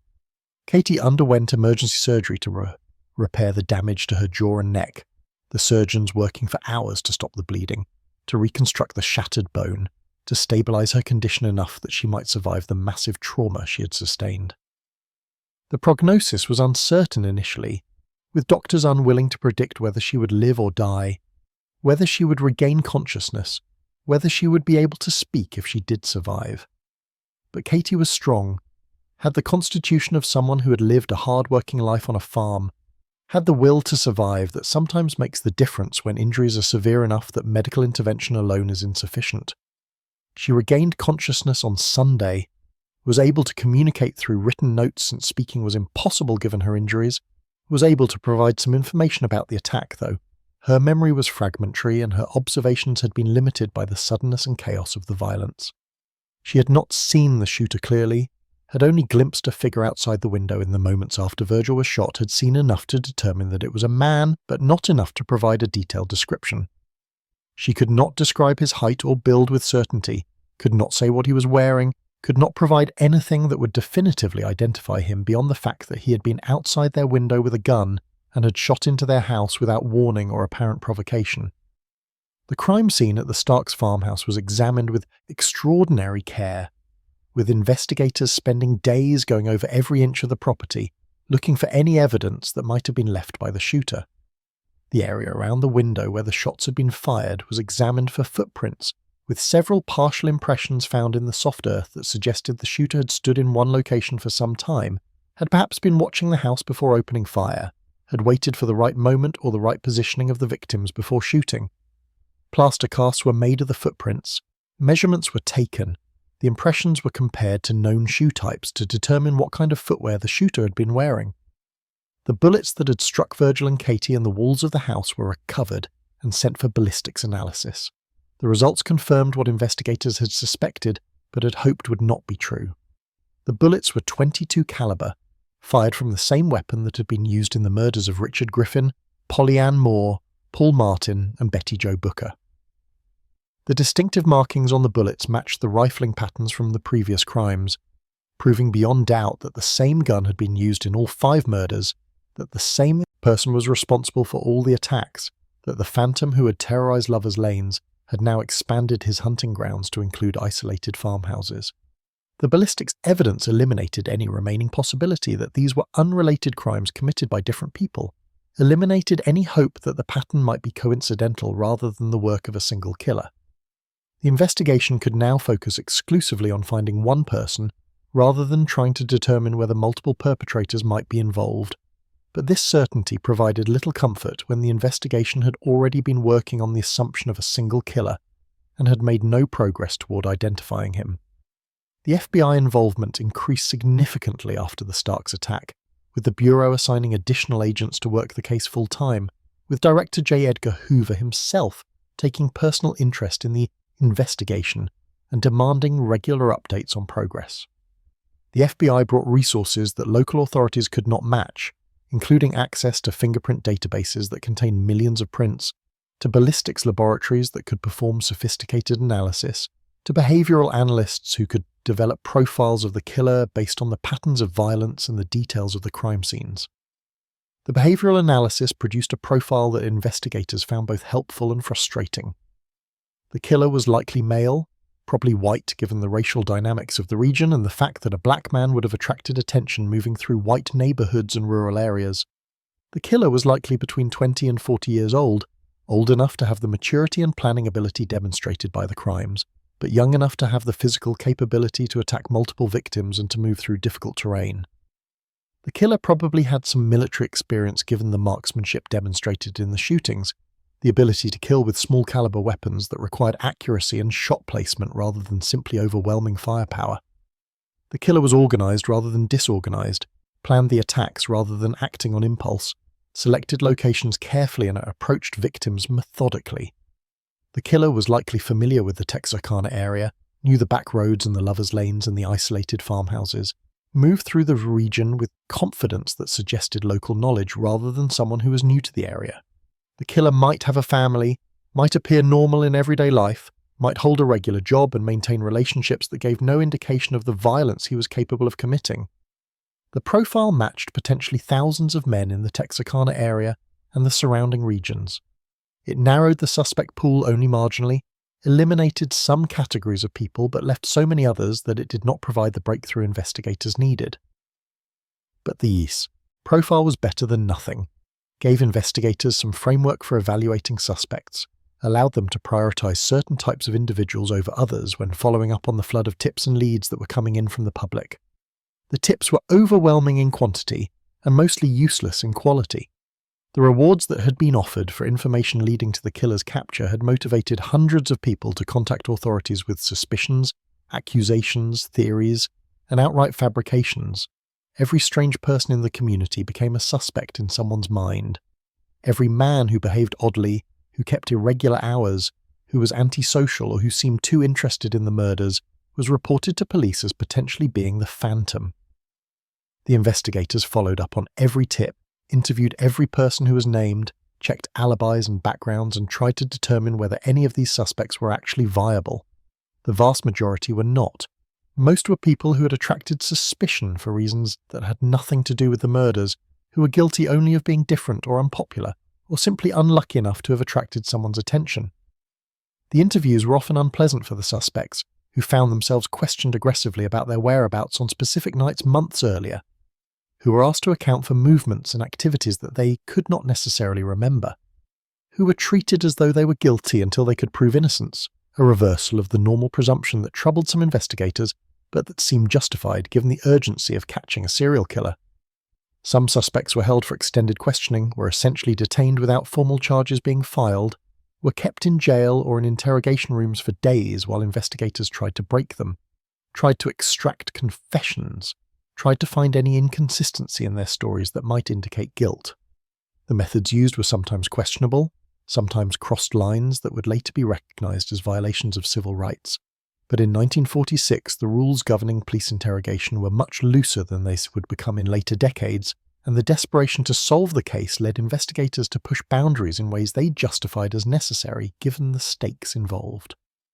Roadblocks were established on all major roads leading into and out of Texarkana, with officers stopping every vehicle, checking identifications, asking questions about where people were going and where they had been.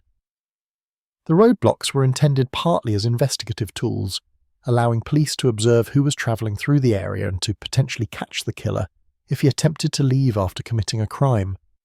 But they were also intended as deterrent, demonstrating police presence, making the killer understand that movement was being monitored, creating an atmosphere of surveillance that might prevent future attacks or might at least make the killer more cautious in ways that would increase the chances of making a mistake. The Texas Rangers brought tracking expertise and conducted extensive searches of rural areas where the killer might be hiding, where physical evidence might have been discarded, where the gun used in the murders might have been disposed of. The searches employed dozens of men walking grid patterns through woods and fields, looking for any sign of disturbance, any indication that someone had been in areas where people normally did not go. The searches yielded occasional discoveries of items that seemed potentially relevant, discarded clothing or spent shell casings or objects that seemed out of place. But none of these discoveries led anywhere useful. None could be definitively connected to the murders. The frustration among investigators grew as weeks passed without significant progress.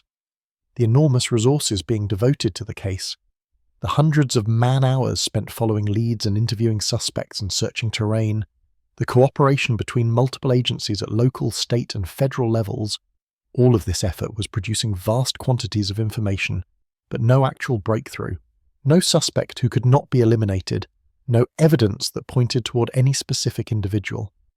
The investigation was thorough and professional, and probably as good as could be conducted given the limitations of forensic science in 1946, but thoroughness and professionalism were not producing results, were not protecting the community, were not preventing the fear that continued to grip Texarkana. The pressure on investigators from politicians, from the media, from the public became intense and sometimes irrational. People demanded arrests even when there was insufficient evidence to charge anyone. People demanded guarantees of safety that could not be provided. People demanded explanations for why the killer had not been caught, answers to questions that had no good answers because some investigations simply do not produce quick results regardless of how much effort is applied to them. The investigators understood this, understood that some cases remain unsolved not because of incompetence, but because the evidence does not exist, or because the perpetrator is skilled enough or lucky enough to avoid leaving traces that can be followed.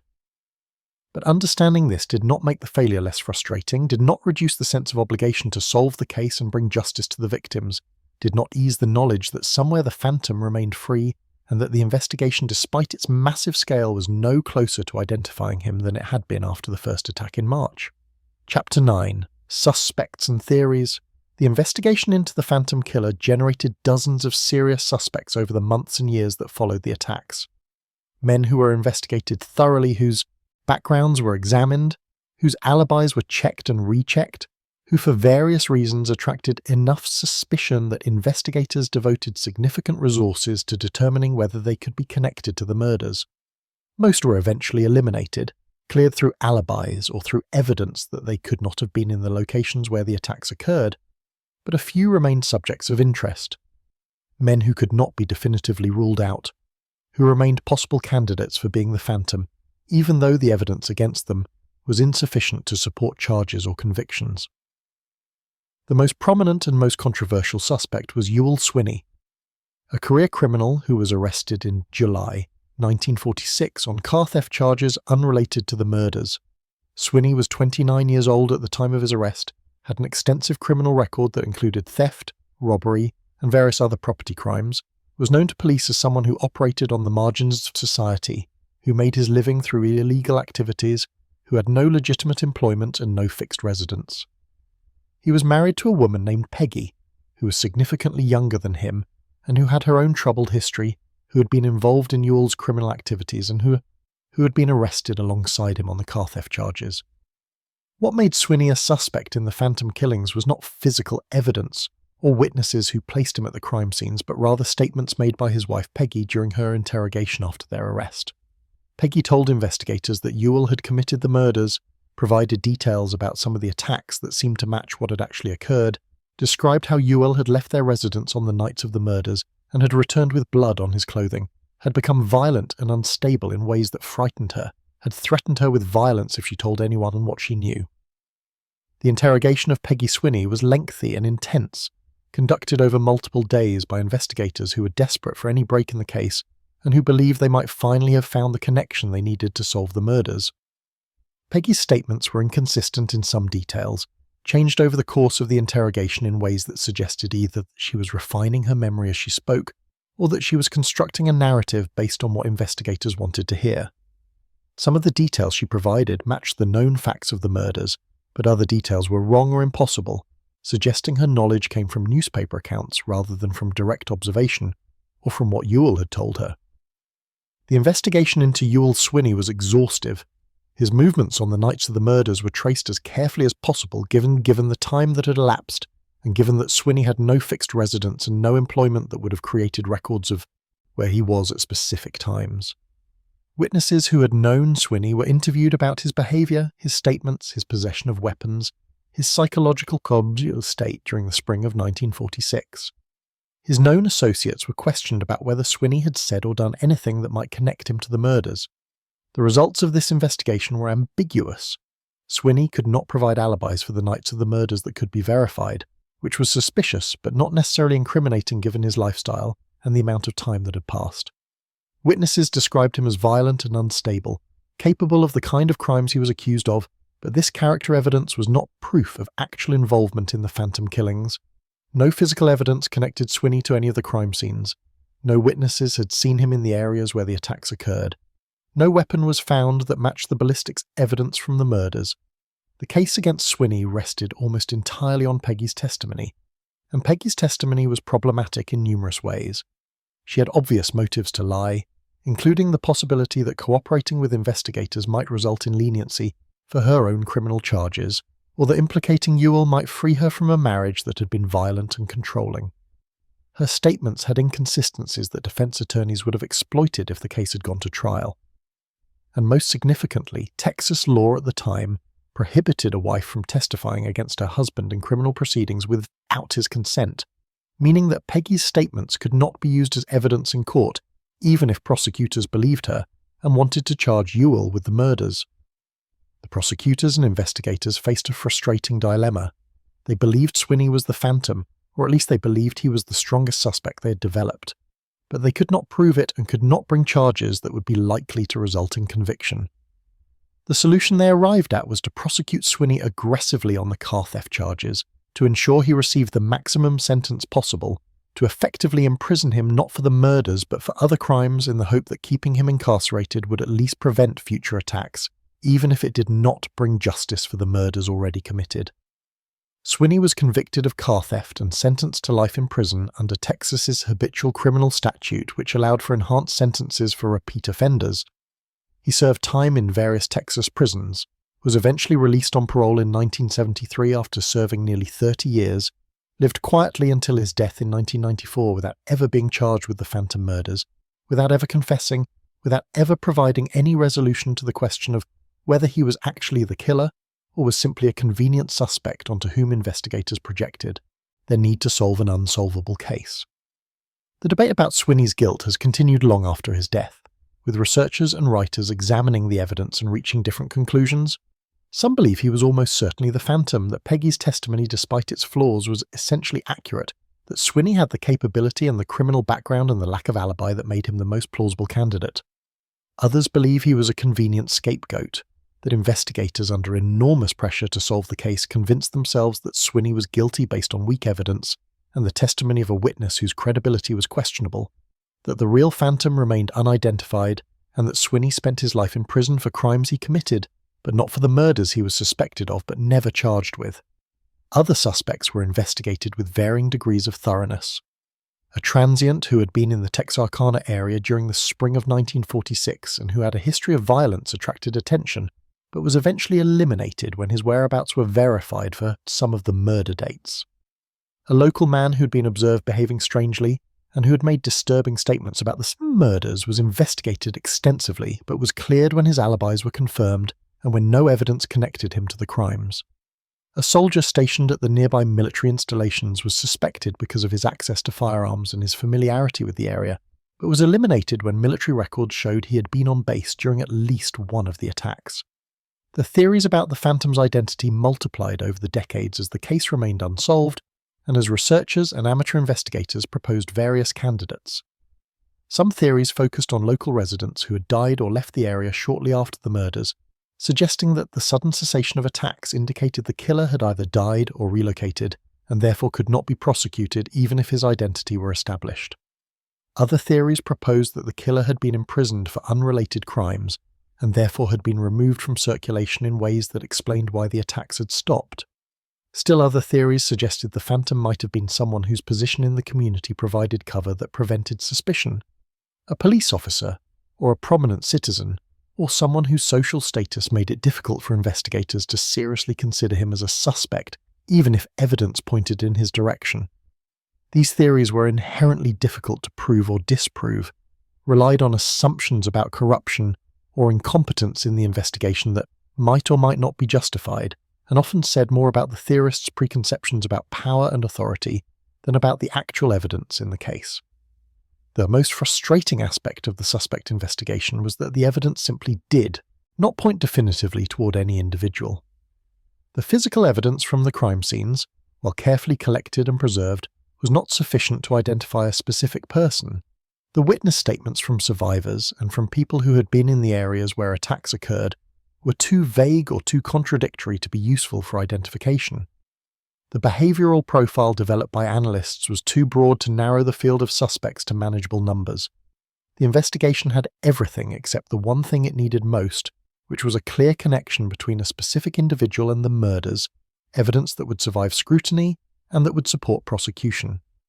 The failure to identify the Phantom definitively was not for lack of trying, was not the result of incompetent or lazy investigation, was simply the reality that some cases do not generate the evidence necessary for solution regardless of how much effort is applied. The investigators who worked the case did their jobs professionally and thoroughly, pursued every lead they could develop, questioned every suspect who seemed remotely plausible, analysed every piece of physical evidence with the best forensic techniques available at the time. But sometimes doing everything possible is not enough to overcome the fundamental limitation that the perpetrator has left insufficient traces to allow for identification, and the Phantom killer case was apparently one of those times. The suspects and theories would continue to accumulate over the 79 years since the murders occurred, with each new generation of investigators and researchers proposing their own candidates, their own explanations, their own solutions to the mystery. But none of these later theories has produced evidence that definitively solves the case, and barring some extraordinary discovery, some confession or documentation that has remained hidden for decades, the identity of the Phantom killer will likely remain unknown forever, another unsolved mystery in the long history of American crime. Chapter 10. The Silence After. The last confirmed attack attributed to the Phantom killer occurred on May 3rd, 1946, with Virgil Starks' murder and Katie Starks' near-fatal wounding. After that night, the violence stopped as abruptly and as mysteriously as it had begun, with no further attacks that matched the pattern, no additional murders that could be connected to the same perpetrator, no continuation of the terror that had gripped Texarkana for 10 weeks during the spring of 1946. The silence that followed was initially more frightening than reassuring, because no one knew whether it represented the end of the Phantom's campaign or simply another interval between attacks, another pause like the 3 weeks between the first assault and the first murders, another period of dormancy that would eventually end with renewed violence. The investigation continued at full intensity through May and June, with authorities assuming that another attack was likely, that the pattern would resume, that the Phantom was simply waiting for the right moment or the right victims or the right alignment of circumstances that would trigger the next assault. But June passed without incident, and then July, and gradually the realization began to settle over Texarkana that perhaps the attacks had actually stopped, that whatever had driven the phantom to kill had ceased, or had been interrupted or had run its course. The fear that had paralysed the community began to ease slightly, though it never entirely disappeared, never completely released its hold on people who had lived through those 10 weeks when every full moon brought terror and every dark road seemed to contain the possibility of violent death. The theories about why the attack stopped were numerous and have been debated extensively over the decades since the murders occurred. The most optimistic theory, favoured by law enforcement at the time, was that the intensive police presence and the massive manhunt had deterred the killer, had made continued attacks too risky, had convinced the phantom that the chances of being caught had increased to the point where further violence was not worth the risk. This theory had the advantage of crediting the investigation with some success, even though no arrest had been made, allowed authorities to claim that their efforts had protected the community, even if they had not solved the crimes. The most common theory among researchers and those who have studied the case extensively is that the phantom died or was incarcerated for unrelated crimes shortly after the final attack, removing him from the circulation in ways that made continued murders impossible. This theory is supported by the fact that the attack stopped completely rather than simply moving to a different location, suggesting that whatever prevented the killer from operating in Texarkana also prevented him from operating elsewhere. If the phantom had simply been deterred by police attention in Texarkana, he might have been expected to move to another community where he could continue killing without the same level of scrutiny, but no similar pattern of murders appeared in other locations during the late 1940s or 50s. The incarceration theory gained some support from the timing of Ewell Swinney's arrest in July 1946, approximately 2 months after the last attack. If Swinney was indeed the phantom, his imprisonment for car theft would explain why the murders stopped, would provide a definitive endpoint to the violence that coincided with the killer being taken off the streets. But this theory requires accepting that Swinney was guilty, a conclusion that remains controversial and that cannot be definitively established given the limitations of the evidence against him. The death theory proposes that the phantom died from natural causes, from accident, from suicide, or from violence unrelated to his murder spree sometime in May or June of 1946. This theory is difficult to prove or disprove because death records from that period are not complete enough to identify every male who died in the Texarkana area during those months, and even if such records existed, there would be no way to determine which, if any, of those deaths was the phantom's without additional evidence connecting specific individuals to the murders. The theory remains plausible but unprovable, one of many explanations that fits the known facts, but that cannot be confirmed. A darker theory, less commonly discussed in official accounts, but whispered about in Texarkana for decades, suggests that the phantom was identified privately by someone in the community or in law enforcement, was dealt with through extrajudicial or judicial means, was killed or driven away in ways that would never be officially acknowledged, because doing so would require admitting to vigilante justice or to corruption in the investigation.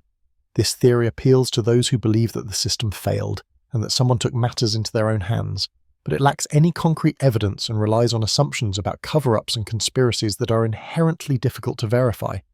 Another theory proposes that the phantom was not a resident of Texarkana at all, but rather was a transient who had been passing through the area, who had committed the murders during a relatively brief period when he was in the region, and who had then moved on to other locations, other states, other hunting grounds where his crimes either went undetected or were not connected to the Texarkana murders. This theory would explain why the local investigation produced no viable suspects, would explain why the killer seemed to vanish without trace. But it would also raise questions about why no similar pattern of murders occurred in other locations, or why, if such murders did occur, they were not connected to the Texarkana case. The possibility that the phantom simply stopped killing voluntarily, that whatever impulse or compulsion had driven the murders was satisfied or exhausted or suppressed, is perhaps the most disturbing theory because it suggests a level of control and calculation that makes the killer seem more, rather than less dangerous. Serial killers who stop voluntarily are rare, but not unknown, and the idea that someone could commit 5 murders and seriously wound 3 other people over a 10-week period and then simply return to normal life, blend back into society, live out their years without ever killing again, is both chilling and difficult to accept. But it remains possible, remains one explanation among many for why the violence ended as suddenly as it had begun. The impact of the murders on Texarkana was profound and lasting, extending far beyond the immediate fear that gripped the community during the spring of 1946. The town's identity became bound up with the unsolved crimes, the phrase phantom killer becoming synonymous with Texarkana in ways that residents found both frustrating and inescapable. The murders were referenced in national media coverage, in true crime books and articles, in the 1976 film The Town That Dreaded Sundown, which dramatized the attacks and which was filmed in Texarkana, using local locations and creating a fictionalized account that mixed fact with invention in ways that made it difficult for audiences to distinguish between what had actually happened and what had been created for dramatic effect. The film's release created renewed interest in the case, brought tourists to Texarkana who wanted to see the locations where the murders had occurred, generated a cottage industry of phantom killer tours and memorabilia that some residents found distasteful, while others embraced as a way of acknowledging and processing the town's dark history. The tension between wanting to move past the murders and being unable to escape their shadow has characterized Texarkana's relationship with the case for nearly 8 decades, with each new generation having to decide how much weight to give to events that occurred before they were born, but that continue to define how outsiders perceive their community. The families of the victims lived with the absence of resolution, with the knowledge that whoever had killed their loved ones had never been caught, never been punished, never been held accountable for the violence that had destroyed lives and had left wounds that time could ease, but never entirely heal.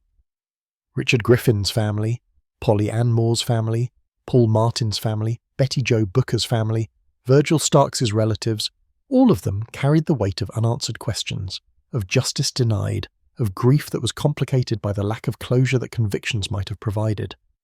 Katie Stark survived her injuries but was permanently marked by them, both physically through the scarring and the reconstructed jaw that never quite functioned normally, and psychologically through the trauma of having witnessed her husband's murder and having come so close to death herself. She lived for many more years after the attack, eventually remarried, tried to build a life that was not defined entirely by those terrible minutes on May 3rd when violence had shattered her world. She gave occasional interviews about the attack, provided information to investigators who periodically reopened the case in hopes that new techniques or new information might produce the breakthrough that had eluded the original investigation. But she never saw justice served, never learned definitively who had killed Virgil and had tried to kill her, died in 1994 still carrying those unanswered questions. Jimmy Hollis and Marie Jean Lary, the first victims who had survived the initial attack in March, both lived long lives after the assault that had introduced Texarkana to the phantom's violence. They married other people, raised families, contributed to their communities, tried to move past the trauma that had marked them. But they never forgot, never stopped wondering whether the person who had beaten them had been the same person who had committed the murders that followed, never stopped looking at strangers and wondering whether any of them might be the hooded figure who had appeared in their headlights on that March night 79 years ago. The investigation officially remains open, unsolved, waiting for evidence or information that might finally identify the phantom killer and bring resolution to one of America's most infamous unsolved murder cases. Periodically, new investigators take up the case, apply modern forensic techniques to old evidence, pursue new theories about possible suspects. DNA analysis has been attempted on evidence preserved from the crime scenes, but the results have been inconclusive, either because the evidence was too degraded by time and improper storage, or because the DNA recovered could not be matched to anyone in existing databases. The likelihood of the case ever being solved decreases with each passing year, as witnesses die, as memories fade, as evidence deteriorates beyond the point where even advanced technology can extract useful information from it. The Phantom, if he survived the 1940s, would be well over 100 years old now, almost certainly dead beyond the reach of earthly justice, even if his identity were somehow established. The people who knew him, who might have suspected him, who might have had information that could have solved the case, are nearly all dead themselves, taking whatever knowledge they possessed into graves that are scattered across the country in the decades since Texarkana's spring of terror. The case endures not because of any realistic hope that it will be solved, but because it represents something larger than the specific crimes committed during 10 weeks in 1946. It represents the randomness of violence, the vulnerability of ordinary people going about ordinary activities. The failure of systems that are supposed to protect citizens and bring criminals to justice. It represents the fear that safety is illusory, that danger can appear anywhere at any time, that the distinction between being alive and being dead can be as arbitrary as choosing to park in one location rather than another on a spring evening when the moon is full. The phantom killer became a symbol, an embodiment of inexplicable evil, a figure that represents all the violence that goes unpunished, all the crimes that remain unsolved, all the questions that have no answers. The legend grew over the decades, fed by the lack of resolution, by the theories and speculation that filled the void where truth should have been, by the human need to understand and explain even when understanding and explanation are impossible. Texarkana moved forward, grew, and changed and evolved like all communities do, added new residents who had no connection to the murders and who sometimes did not even know about them until they learned their new town's dark history. The city thrived economically, developed new industries, built new infrastructure, became something more than just the place where the Phantom Killer had struck. But the murders remained part of the town's identity, part of its story, something that could not be erased or forgotten or forgotten or relegated entirely to the past, because the past keeps returning, keeps asserting its presence whenever someone mentions Texarkana and someone else responds with recognition and the words, "Isn't that where?" The silence after May 1946 was not the silence of resolution, but the silence of mystery, of questions unanswered, of a story without an ending.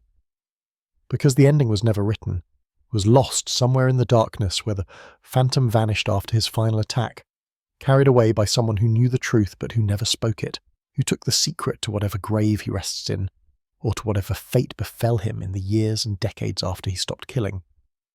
The lovers' lanes around Texarkana are still there, though they have different names now and different reputations, are used by different generations of young people who mostly do not know or do not think about what happened on similar roads 79 years ago.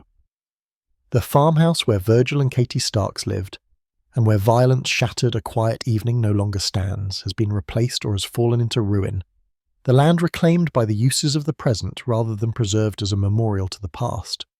The graves of the victims are marked and maintained, visited occasionally by relatives and by people interested in true crime history, stones that bear names and dates and sometimes brief inscriptions that cannot capture the lives that were ended or the grief that followed. Richard Griffin, Polly Ann Moore, Paul Martin, Betty Jo Booker, Virgil Starks, 5 names among millions in cemeteries across America, distinguished only by the manner of their deaths and by the fact that their deaths remain unavenged, their killer unidentified, their stories unfinished. The Bedside Historian closes this chapter of darkness, this account of Texarkana's nightmare spring, this story of the phantom killer who came and killed and vanished, leaving behind only bodies and fear and questions that 79 years have not answered, and that may never be answered now that so much time has passed, and so many who might have known are gone. The moonlight still falls on Texarkana, silver and beautiful and indifferent, illuminating the same roads where violence occurred, casting shadows that move and shift but that reveal nothing of what they once witnessed. And somewhere in the darkness of history, in the space between what is known and what remains hidden, the truth about the Phantom Killer waits, silent and patient, perhaps forever beyond the reach of those who seek it. May you rest more peacefully than those whose stories we have told tonight. Until we meet again in the shadows where history keeps its secrets, where the past is never quite past, where the unsolved mysteries wait for voices that will speak them into memory.